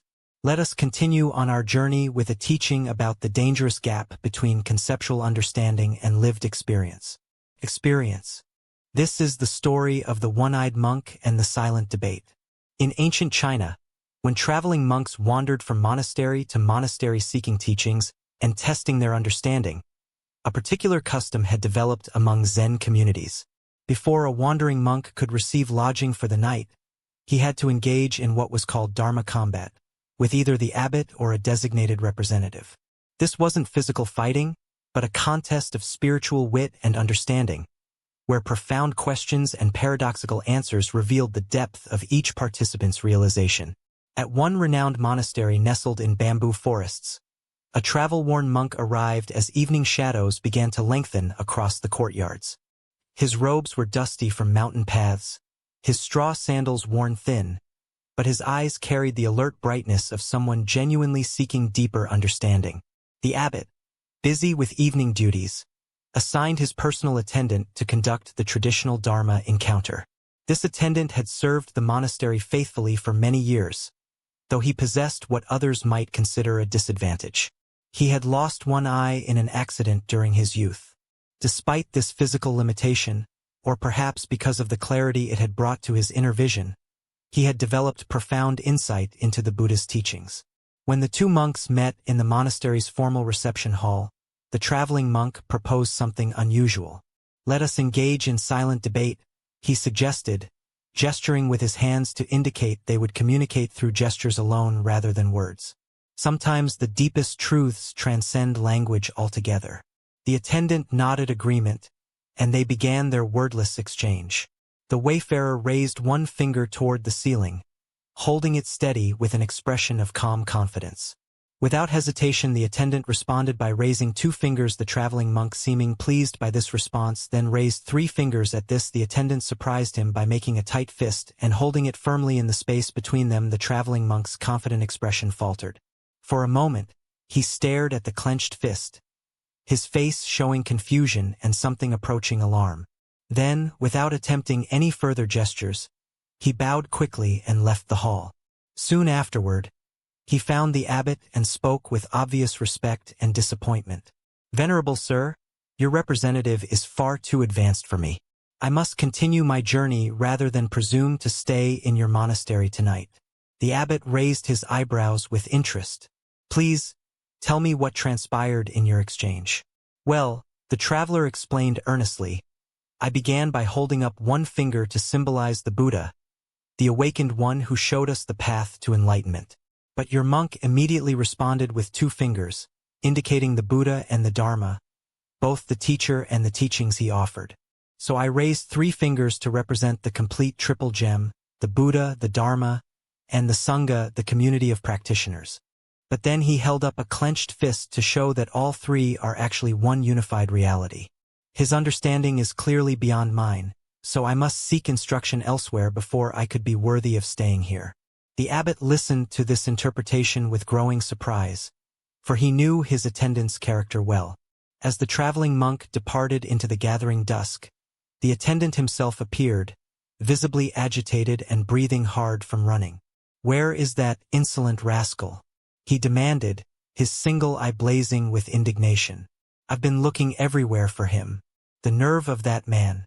I've never encountered such rudeness disguised as spiritual inquiry. What exactly happened?" the abbot asked, genuinely curious now about what had transpired between these 2 very different interpretations of the same event. First, the attendant explained, his voice rising with remembered offense. "He insulted me by holding up one finger to indicate that I had only one eye. Can you imagine? Here I thought we were engaging in spiritual discourse, but he immediately drew attention to my physical limitation. Determined to remain polite despite such crudeness, I held up 2 fingers to acknowledge that he was blessed with 2 eyes. I was trying to show that I bore him no ill will for his thoughtless comment." The attendant paused to catch his breath, his agitation increasing as he continued. But the scoundrel wasn't satisfied with that insult. Next, he held up 3 fingers to rub it in further, indicating that between the 2 of us, there were only 3 eyes total. He was deliberately emphasizing our difference, making sure I couldn't forget my disability. That's when I'd had enough. I made a fist because I was about to hit him for his persistent rudeness. But the coward saw what was coming and ran off before I could teach him proper manners. The abbot stood in stunned silence, contemplating this remarkable demonstration of how 2 people could participate in identical events while inhabiting completely different realities. The Buddha taught, we see the world not as it is, but as we are. This profound truth reveals itself in the complete misunderstanding between our 2 monks, each of whom experienced the exact same gestures while living in entirely different interpretations of reality. Why do we so often project our own concerns, insecurities, and assumptions onto neutral situations?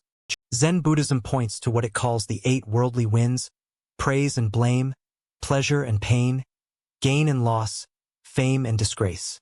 These psychological forces create internal weather systems that color our perception of everything around us.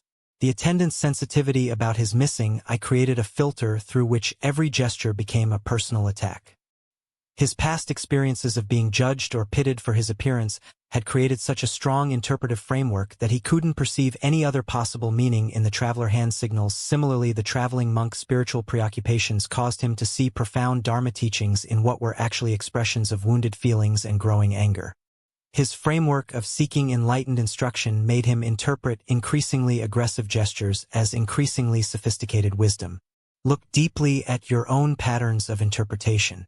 How often do your current worries, Past hurts or persistent hopes cause you to misread situations completely.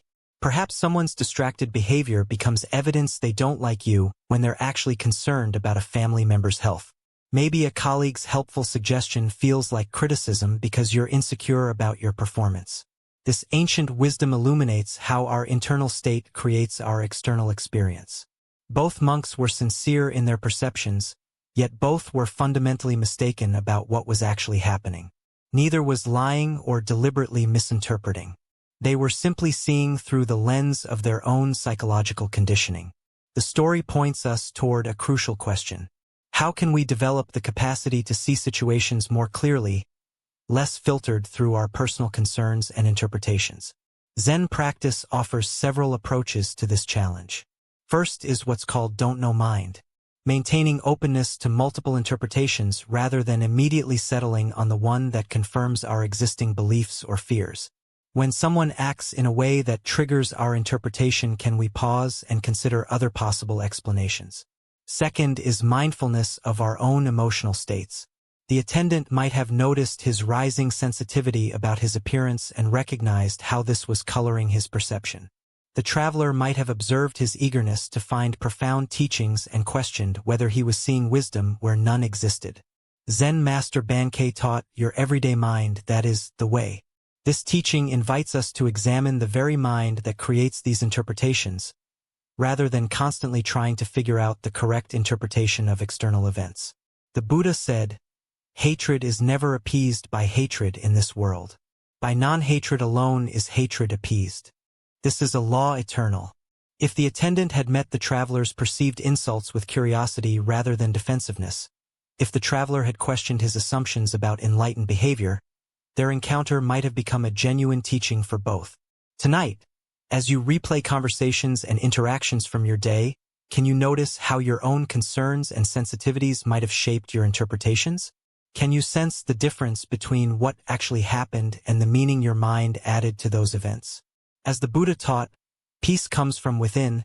Do not seek it without. By understanding how our internal weather creates our external storms, we discover the possibility of clear seeing that serves both wisdom and compassion. Let us now turn to a story about the relationship between outer circumstances and inner cultivation.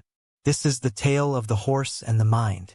In a remote mountain region where execution grounds served as sobering reminders of mortality, Zen Master Bankei sought to test the depth of his spiritual realization. For several nights, he sat in meditation beneath a wooden crucifix, using the proximity of death to penetrate more deeply into the nature of existence. After completing this intense retreat, Bankei made his way to a nearby area where he could rest. He found a peaceful spot on an embankment surrounding a horse corral where he lay down to continue his contemplation under the open sky. As he rested there absorbed in profound silence, a harsh sound shattered his peace. From within the corral came the violent sounds of a warrior brutally beating his horse, the animal's cries mixed with the sharp crack of a whip and angry shouts of a man losing control. Master Bankei observed this scene with growing concern. The warrior was clearly frustrated, taking out his inner turmoil on the innocent animal. Each blow seemed to make the horse more agitated rather than more compliant, creating a vicious cycle of violence and resistance. Unable to remain silent, Bankei called out from his position. "Hey, what do you think you are doing?" The warrior, absorbed in rage, ignored the interruption and continued his harsh treatment. The beating intensified, and so did Bankei's concern for both the animal and the man degrading himself through such cruelty. "Hey!" Bankei called out again, his voice carrying the authority of someone who had spent years cultivating inner peace. "What do you think you are doing?" Still, the warrior continued, lost in frustration and anger. The horse became increasingly panicked, which only seemed to fuel the man's determination to force compliance through violence. A third time, Bankei's voice rang out. "Hey, what do you think you are doing?"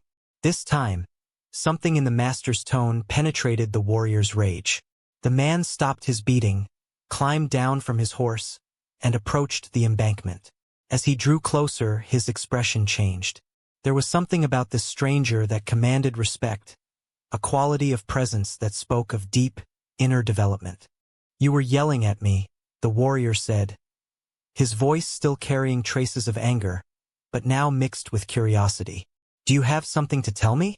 Banki looked at the man with compassion, seeing not an enemy, but someone caught in the same cycles of frustration that trap us all. His response was simple yet profound. Rather than beat your horse for being unruly, why not chastise yourself and train your own mind? Right, the words hung in the air between them like a bridge connecting two very different approaches to dealing with difficulty. The warrior had been trying to solve his problem through external force and control. Bankai was pointing to an entirely different possibility. As the Buddha observed, conquer anger with non-anger, conquer badness with goodness, conquer meanness with generosity, conquer dishonesty with truth. This teaching captures the essence of what Bankai offered the frustrated warrior, the recognition that our external struggles mirror our internal state. What emerges from this story is the profound insight that we cannot successfully force the world to conform to our expectations through aggression or control.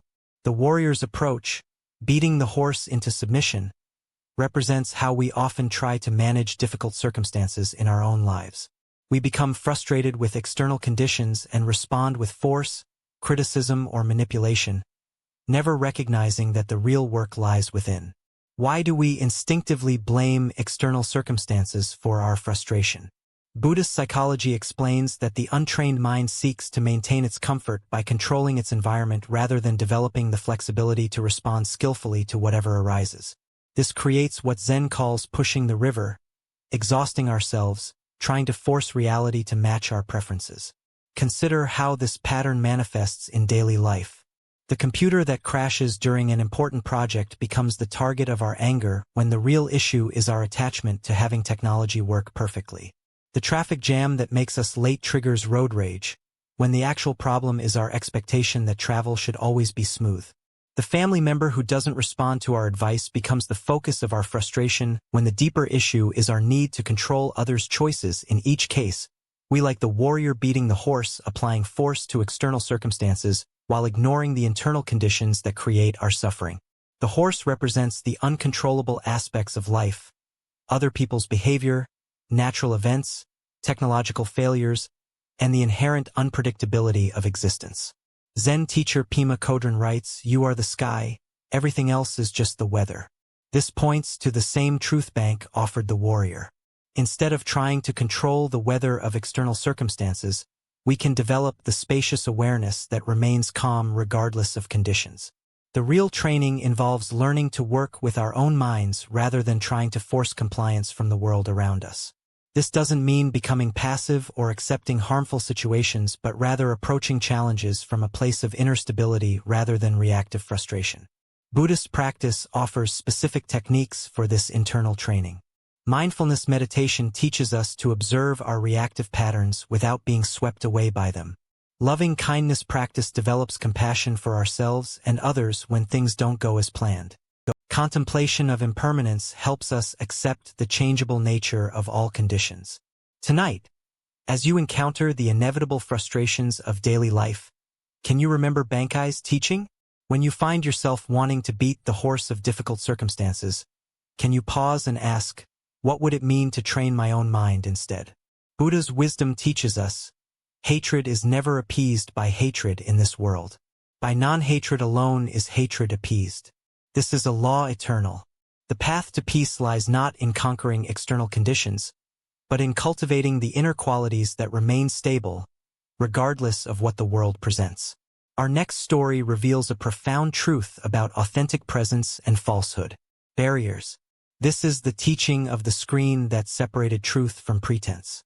Zen Master Saitan had been invited to deliver a lecture on one of the classical Zen texts at a prestigious monastery. Word of his visit had spread throughout the region, drawing not only monks and serious students, but also curiosity seekers and social climbers who attended such events more for the prestige than the teaching. Among these latter was the provincial baron, a man of considerable wealth and political influence who was known to enjoy being associated with spiritual affairs while maintaining his sense of social superiority. The lecture hall filled to capacity as the appointed hour approached. Monks in their robes sat alongside laypeople, all apparently united in their desire to receive Seaton's wisdom. The atmosphere was respectful and expectant, with the quiet murmur of anticipation that precedes any significant teaching. But when Master Seaton entered the hall and approached the lecture platform, he immediately noticed something that stopped him cold. Behind the main seating area, partially concealing one section of the audience, stood an ornate screen. Its rich silk panels and gold mounting proclaimed the presence of someone who considered themselves too elevated to sit openly with the common audience. Satan paused at the edge of the platform, his eyes fixed on this barrier. Rather than ascending to begin his talk, he called out in a voice that carried clearly to every corner of the hall, "Who is this impudent person hiding behind a screen? My lectures contain no chaff, so there is no need for a winnowing sieve. Remove that screen immediately or there will be no teaching today." The silence that followed was deafening. Every person in the hall understood instantly what was happening.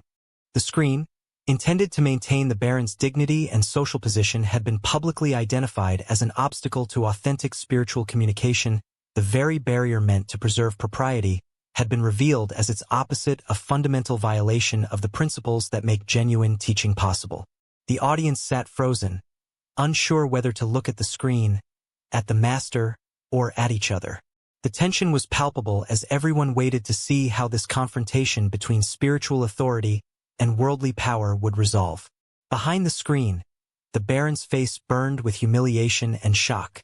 Never before had anyone dared to challenge his social prerogatives so directly and publicly. Yet something in Seaton's unwavering presence and absolute certainty penetrated even the Baron's offended pride. Despite his embarrassment and anger, he recognized that he was face to face with an authenticity that made his own pretensions seem suddenly hollow and ridiculous. The screen that had seemed so necessary moments before now felt like a prison of his own making. With as much grace as he could muster, the Baron ordered his servants to remove the screen. He then took a place among the other listeners, sitting openly in the same hall with merchants, farmers and monks, people he would normally consider beneath his notice. As the ornate barrier was carried away, something else seemed to be removed as well: the invisible walls that separate human beings when they gather around truth. Only then did Master Seaton ascend the platform and begin his lecture. He spoke with the clarity and directness that had made him famous, addressing his words equally to every person present, from the humbled Baron to the youngest novice monk. The teaching that followed was said to be one of the most profound of his career, perhaps because it arose from a completely authentic encounter between teacher and audience. Buddha wisdom reminds us 3 things cannot be long hidden: the sun, the moon, and the truth. This ancient teaching points us toward the recognition that authentic spiritual communication requires the complete abandonment of all barriers that separate us from direct, honest encounter with reality. Why do we construct screens between ourselves and genuine spiritual teaching? Zen Buddhism reveals that these barriers arise from our deep fear of being seen as we actually are, rather than as we wish to appear.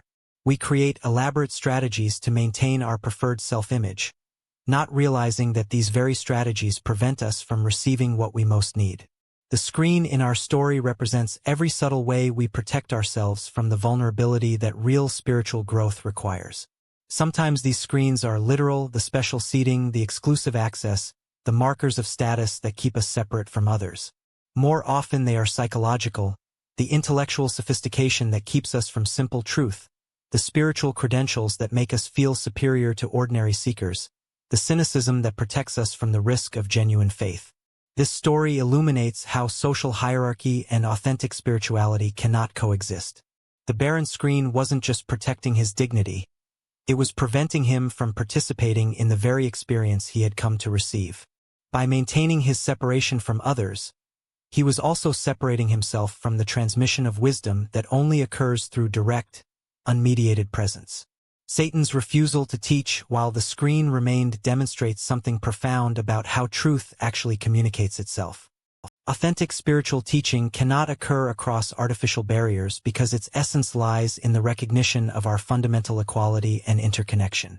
The moment we position ourselves as inherently different from or superior to others, we close ourselves off from the very insights that could transform us. Consider the screens in your own life, the subtle ways you might maintain barriers between yourself and others during conversations, learning experiences, or spiritual practices. Do you sometimes listen to teachings while filtering them through internal commentaries about your own superiority or inferiority? Do you participate in spiritual communities while maintaining invisible hierarchies based on experience, knowledge, or social position?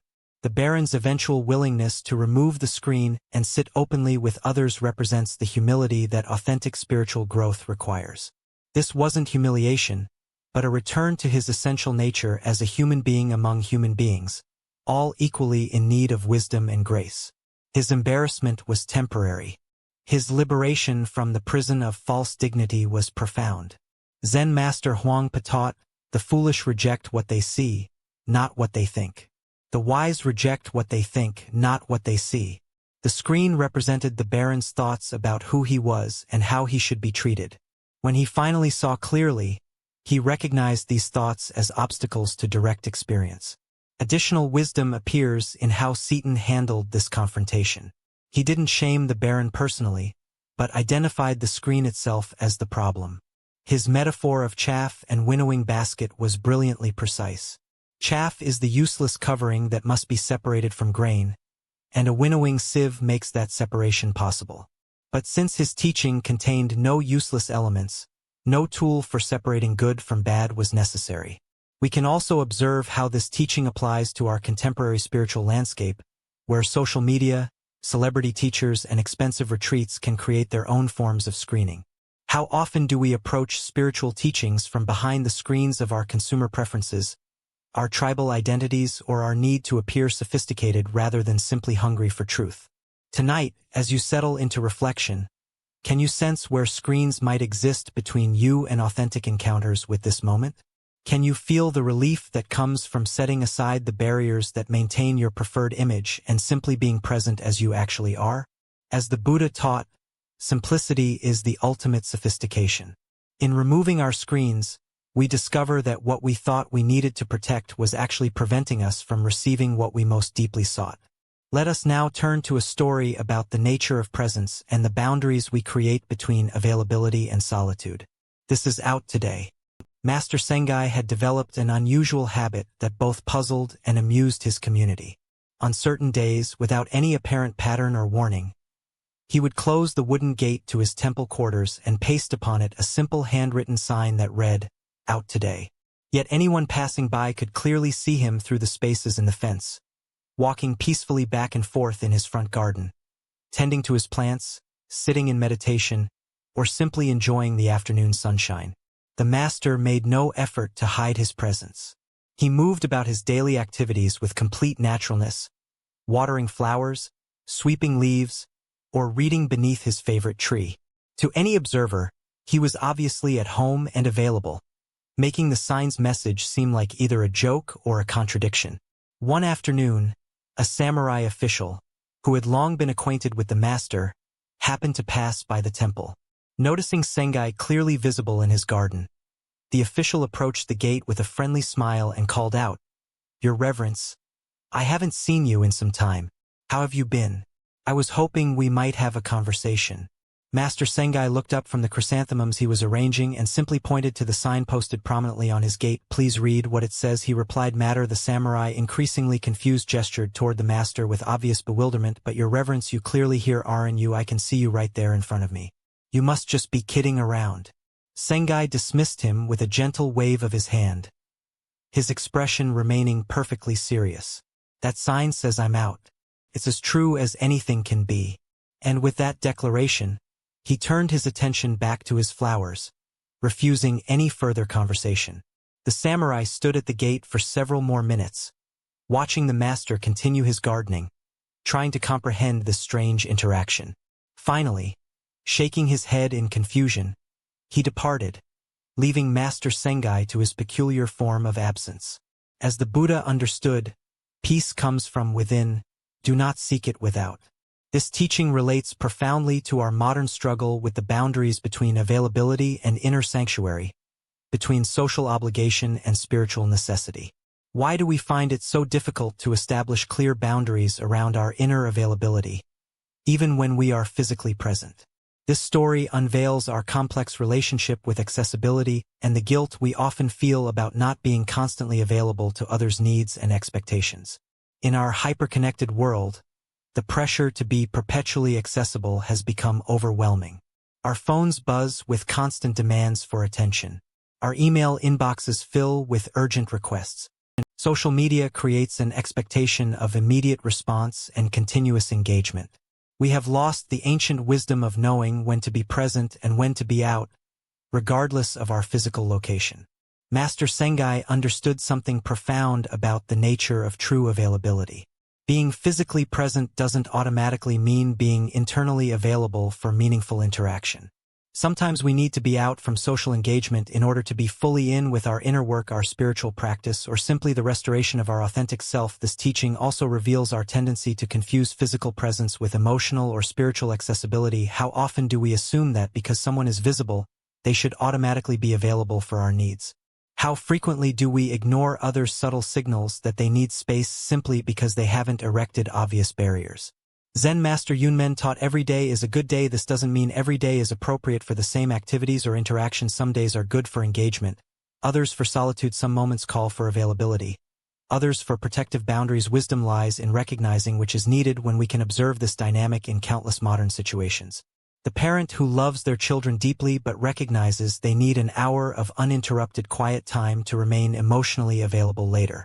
The artist who must protect their creative space from well-meaning friends who don't understand the delicate nature of inspiration.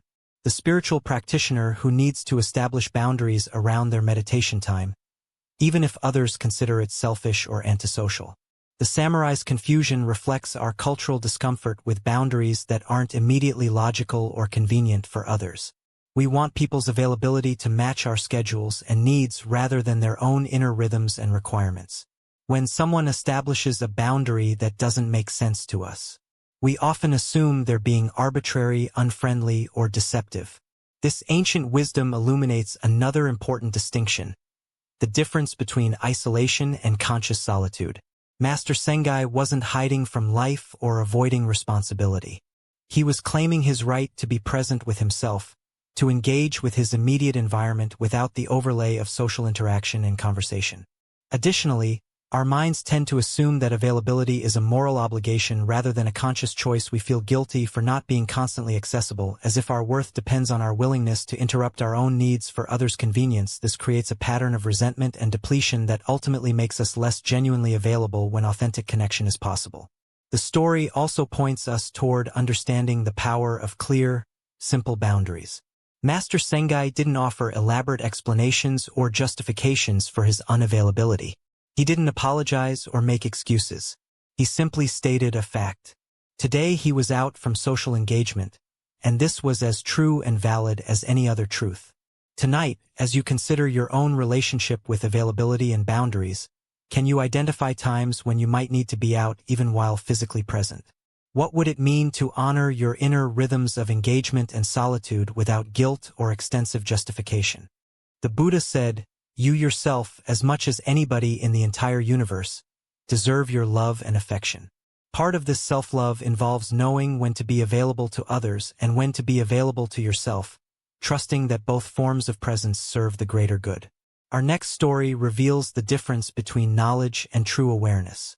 This is the tale of the teacher who thought he had arrived. After a decade of intensive training under various masters, studying countless texts and dedicating himself wholly to Zen practice, a monk named Tenno finally achieved what he had long sought: recognition as a qualified teacher. His understanding of Buddhist philosophy was profound, his meditation practice was deep and stable, and his ability to guide others had been tested and approved. He received the formal acknowledgement that he was ready to teach the Dharma and help others along the path of awakening. Proud of his accomplishment, and eager to learn from one of the most renowned masters of his time, Tenno decided to visit the famous Zen master Nanin. The older teacher's reputation for wisdom and insight was legendary throughout the region, and Tenno looked forward to engaging in deep Dharma discussions and perhaps receiving some final polishing of his understanding. It was a rainy day when Tenno made his pilgrimage to Nanin's temple. The roads were muddy and slippery, puddles reflected the gray sky, and the steady rainfall required him to carry an umbrella to stay dry. When he reached the temple, he carefully removed his wooden clogs and placed them on the covered porch along with his umbrella, just as custom dictated. He arranged his outer robes, composed himself properly, and entered the temple to meet the great master. Nanin received him graciously, bowing with the respect due to a fellow teacher while maintaining the dignity of his greater experience. They sat together in the simple receiving room, and Tenno expected their conversation to focus on sophisticated points of doctrine, subtle aspects of meditation technique, or perhaps the challenges of guiding students. Instead, after the initial pleasantries, Nanan asked what seemed like an absurdly mundane question. I noticed you left your wooden clogs and umbrella on the porch when you entered. Tell me, did you place your umbrella to the left of your shoes or to the right? Tenno was caught completely off guard. Of all the profound topics they could discuss, why was this renowned master asking about such a trivial detail? He tried to recall the moment he had arranged his belongings, but realized with growing dismay that he had no idea. He had been so focused on the importance of this meeting, so preoccupied with the impressive conversation he expected to have, that he had performed the simple act of arranging his belongings in complete unconsciousness. I don't know, Tenno admitted, his voice barely above a whisper. In that moment of confession, the full implications of his ignorance became clear to him. Here he was, a certified teacher of mindfulness and awareness, and he couldn't even remember a simple action he had performed just minutes earlier. Nanan smiled with infinite compassion, not mockery. Then you have not yet attained full awareness, he said gently. Someone who is truly awake pays complete attention to every moment, every action, every detail of experience. The way you arrange your belongings reflects the same quality of attention you bring to meditation, to teaching, to all of life. In that instant, Tenno's pride in his accomplishments crumbled, replaced by a humbling recognition of how much deeper his practice needed to go. He understood that true awareness isn't something you achieve once and then possess forever. It's a quality of attention that must be cultivated and maintained in every single moment, in the most ordinary activities as well as the most exalted spiritual practices. Without hesitation, Tenno requested to become Nanan's student. For the next 10 years, he studied under the master's guidance, learning to bring the same quality of conscious attention to placing his shoes that he brought to formal meditation, to treat the arrangement of an umbrella with the same reverence he showed to sacred texts. When he finally left Nanan's temple, he was a completely different kind of teacher, one who understood that enlightenment is not a destination but a way of traveling, not an achievement but a continuous practice of complete presence. As the Buddha observed, if you want to know your past, look at your present condition. If you want to know your future, look at your present actions. What emerges from this story is the recognition that true spiritual development is measured not by our peak experiences, but by the quality of attention we bring to ordinary moments. Why do we assume that enlightenment exists only in special circumstances, formal practices, or elevated states of consciousness? Zen Buddhism teaches that awakening is found precisely in our ability to be fully present for whatever is actually happening. Whether it's sitting in meditation or simply placing an umbrella beside our shoes. Tenno's mistake was common among spiritual practitioners. He had developed the ability to be mindful during designated practice periods, but hadn't yet learned to extend that same quality of awareness to everyday activities. He could be present while sitting in meditation, but unconscious while performing simple tasks. This split between spiritual activities and ordinary activities is one of the most subtle traps on the path of awakening. We imagine that consciousness is something we turn on during meditation and turn off during mundane tasks. But true practice integrates awareness into every aspect of life. Consider your own daily routine. How present are you while brushing your teeth, making coffee, or putting on your shoes? Do you perform these activities with the same quality of attention you might bring to more important tasks? The gap between formal practice and informal practice often reveals where our awareness needs to deepen. Zen Master Dogen taught, practice and enlightenment are one. This means that the quality of consciousness we cultivate in any moment is both the path and the destination. There's no separation between developing awareness and being aware. Every moment offers a complete opportunity for awakening. Nanan's question wasn't about umbrellas and shoes. It was about whether Tenno's spiritual development had penetrated into the cellular level of his daily existence. Could he maintain the same presence while performing unconscious habits that he brought to conscious spiritual practice? The Buddha said, mindfulness is the path to the deathless. Heedlessness is the path to death. Those who are mindful do not die. Those who are heedless are as if dead already. True aliveness is found in complete presence, and complete presence can be cultivated in any activity, no matter how simple or mundane. Look deeply at your own relationship between formal practice and daily life. Where do you treat certain activities as worthy of attention while others are performed on autopilot? This isn't about becoming obsessively focused on every tiny detail, but about recognizing that the same capacity for presence that serves us in meditation can transform every aspect of our lives. The paradox is that the most ordinary moments often offer the greatest opportunities for awakening. When we're sitting in formal meditation, we expect to be mindful. But when we're simply arranging our belongings or performing routine tasks, we have a chance to discover whether our practice has truly taken root or remains confined to special circumstances. In Zen temples, students are taught that washing dishes is as sacred as chanting sutras, that sweeping floors is as important as studying philosophy. This isn't because these activities are inherently special, but because the quality of consciousness we bring to any activity determines its spiritual value. Thich Nhat Hanh wrote, "Washing dishes is not only a way to have clean dishes, washing dishes is also a way to live fully in each moment." This points to the fundamental teaching that Nanan was offering Tenno. Every action is an opportunity to practice complete presence. The master's question revealed that Tenno's decade of training had developed his capacity for awareness during designated practice periods, but hadn't yet integrated that awareness into the seamless flow of daily life. He could be conscious when he intended to be conscious, but he hadn't yet learned to make consciousness his default state. This integration is what distinguishes genuine spiritual maturity from mere spiritual knowledge. It's relatively easy to be mindful when we remember to be mindful.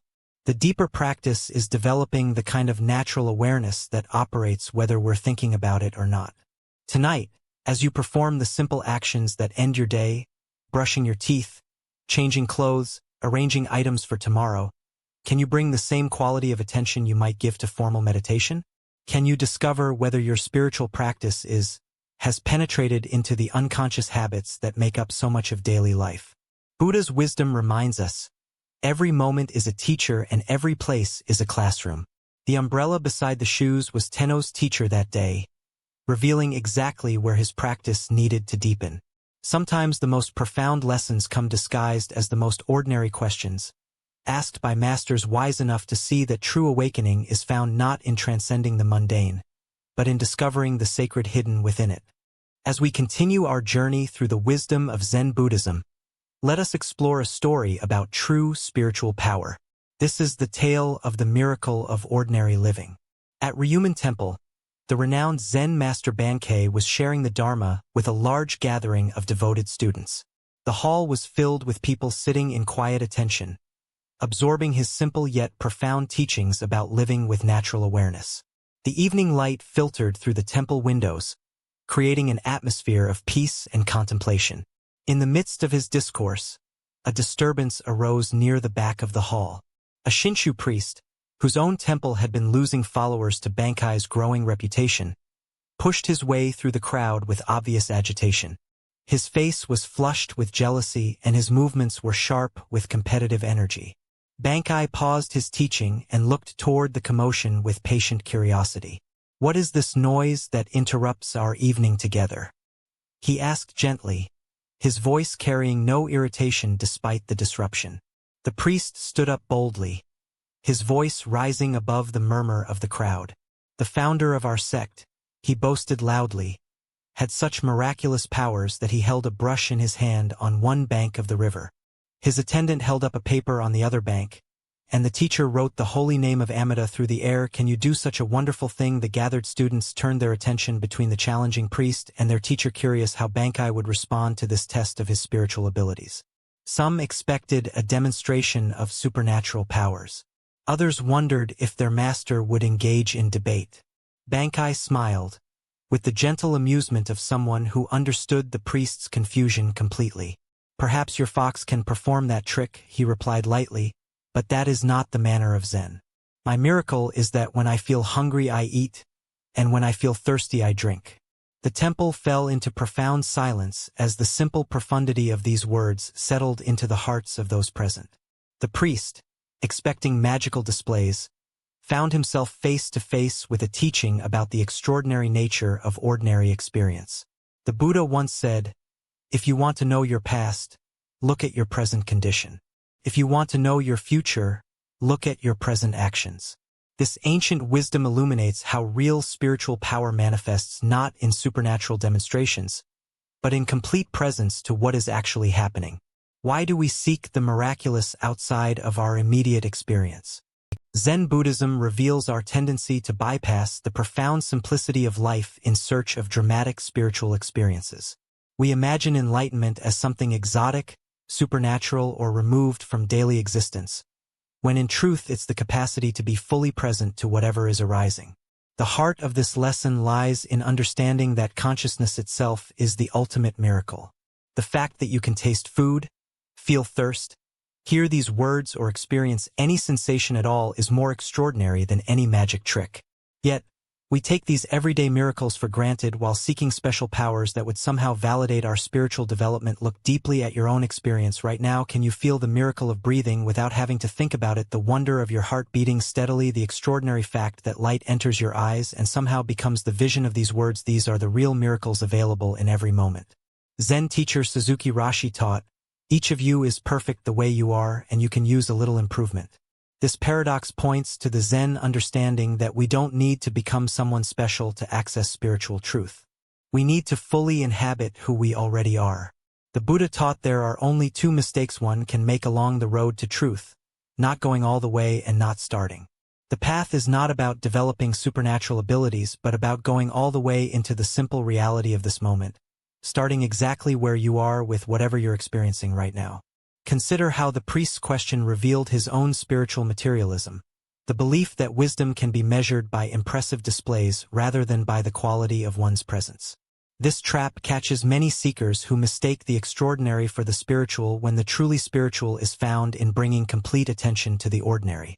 Tonight, as you eat your next meal or drink a glass of water, can you taste the miracle that Bankai pointed to? Can you experience the wonder of simple biological processes that sustain your life? As the Buddha said, "The way is not in the sky, the way is in the heart." The miracles we seek are not above us, but within the simple reality of being alive. Our next story reveals how liberation comes not from achieving something new, but from recognizing what was never born and can never die. This is the teaching of freedom from birth and death. In a quiet monastery garden where cherry blossoms drifted on the spring breeze, a dedicated student named Gashu approached the wise Zen master Uea.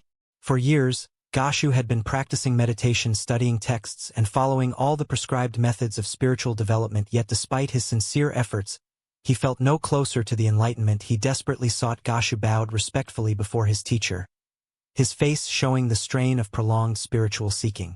"Master, I have been studying Zen for many years, following every instruction, sitting in meditation daily, reading the ancient texts, but I have not yet succeeded.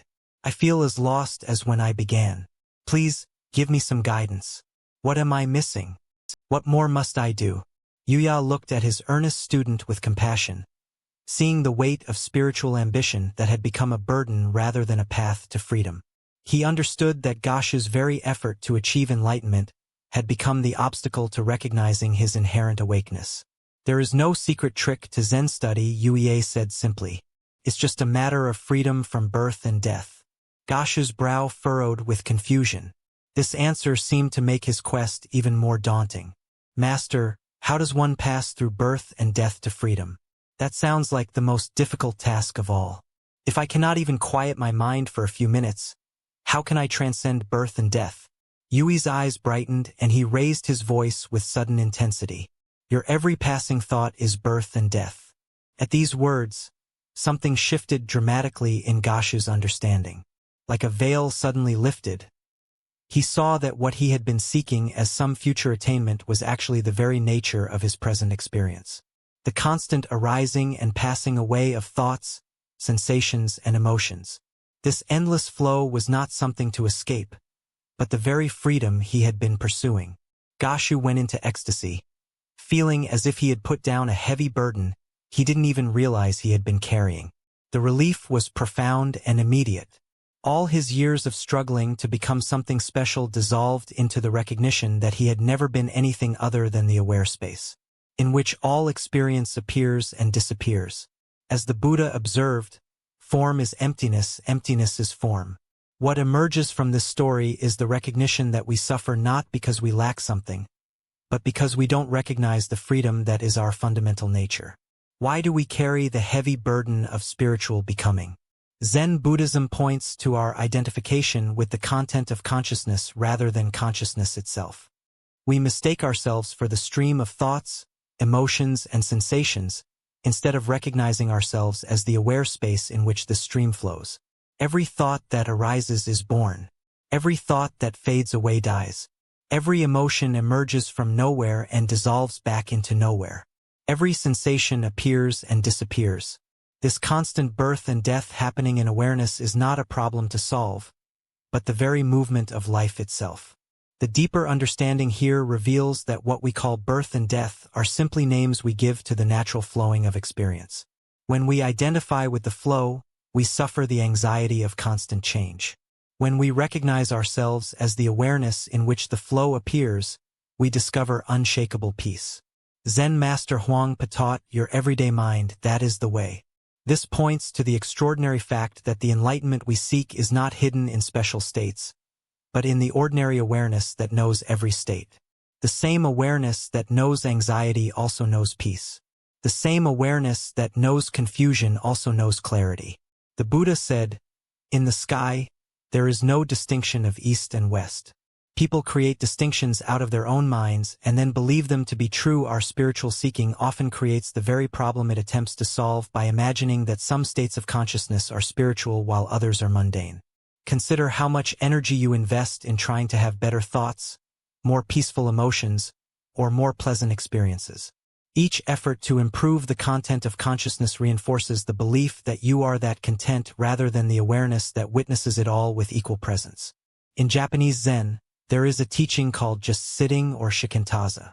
This practice involves recognizing that the sitting itself is enlightenment rather than a method to achieve enlightenment.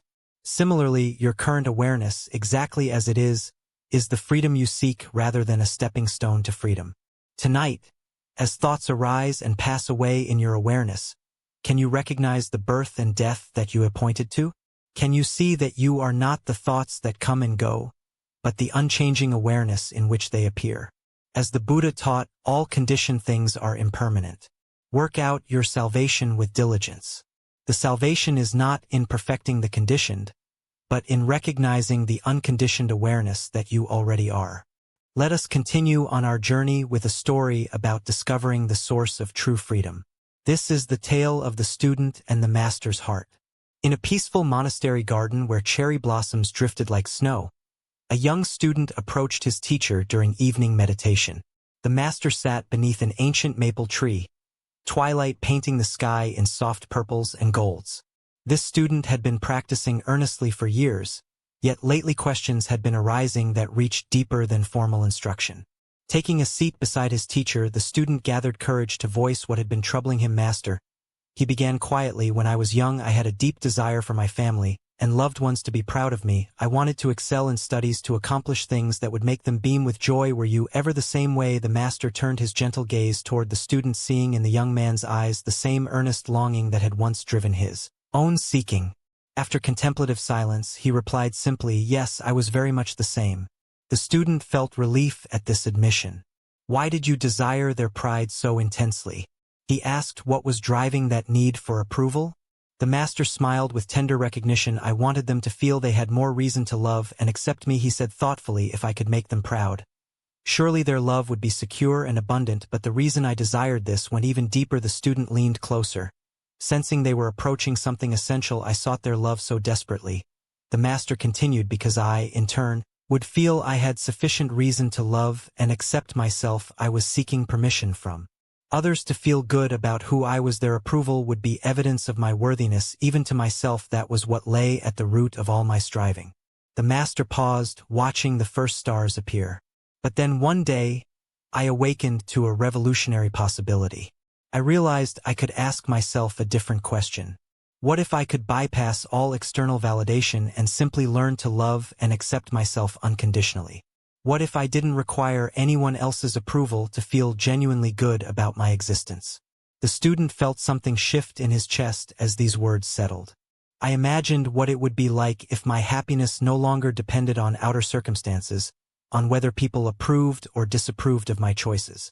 What if my sense of worth could be as constant as my own heartbeat, independent of any external validation? The student could feel his teacher's words pointing toward a freedom he had never considered. And that realization began your quest for self. Exactly, the master nodded. That was when my true spiritual journey began, not with seeking something outside myself, but with discovering what was already complete within. After contemplative silence, the student asked, "And did you never again desire their pride? Did that longing completely disappear?" The master chuckled softly. "Oh, my ego certainly continued to desire approval. Conditioned patterns don't vanish overnight, but something fundamental had shifted in my relationship to those desires. I no longer completely identified with my ego as I had before." He gestured toward the darkening garden where fireflies had begun their dance.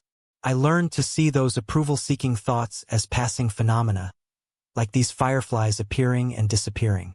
I could observe them with interest and compassion, but I no longer gave them power to determine my worth." "So you still cared what others thought?" the student asked.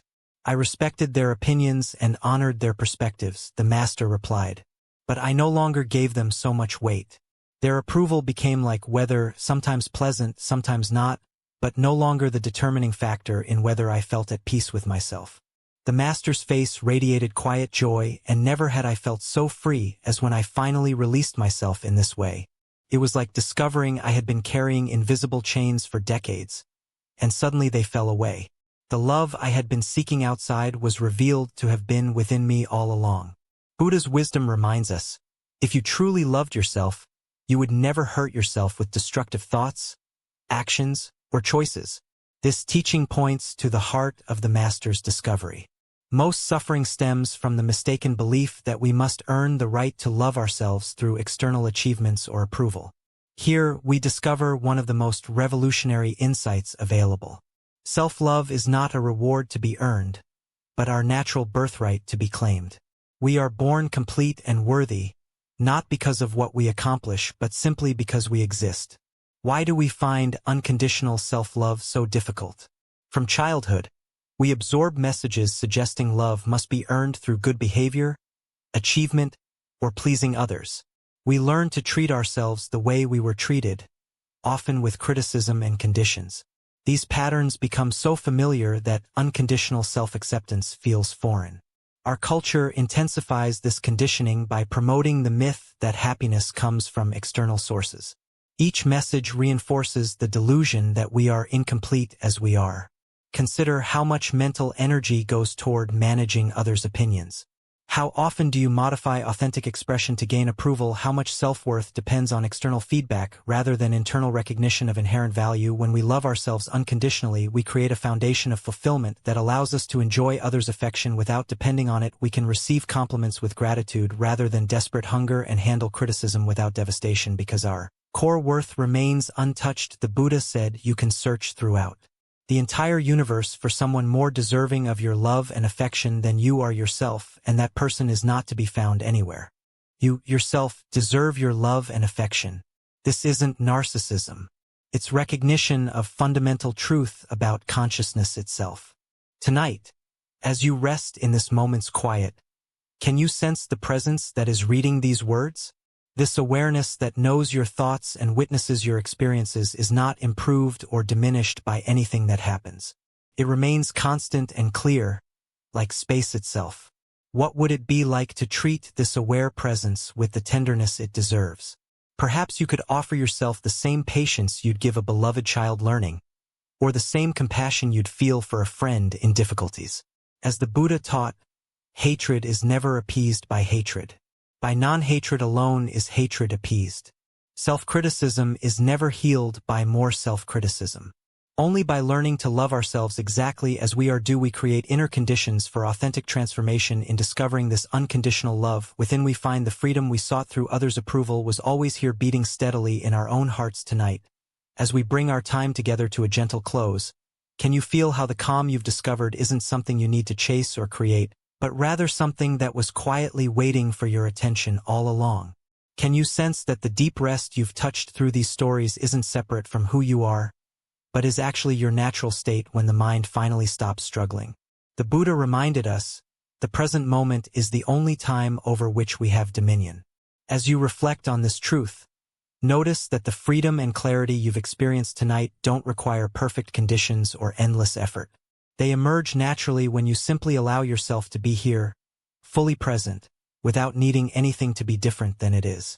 Each story we've shared has revealed the same profound understanding from different angles, that suffering dissolves when we stop fighting what is, that genuine freedom comes not from controlling our experience, but from changing how we relate to it. And that lasting peace is found in the simple act of letting go even when difficulties arise in the days ahead, even when your mind becomes busy again. The wisdom you absorbed tonight has taken root in your understanding, ready to guide you back to this place of rest whenever you need it. As you prepare to drift into sleep, remember that these ancient teachings haven't shown you something foreign or complicated, but have simply reminded you of what you already know deep down.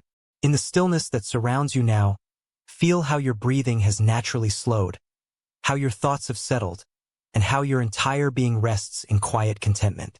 These timeless insights are not locked away in distant monasteries or hidden in complex philosophies. They live in the simple moments when you pause, breathe, and notice what's actually here. Tonight, you've touched that truth directly, experiencing the peace that's always available when we stop looking elsewhere for what we already have. May this deep tranquility stay close to you, offering comfort during busy days and restful ease during quiet nights. Sleep well, and thank you for joining us on this journey at Sleepy Monk.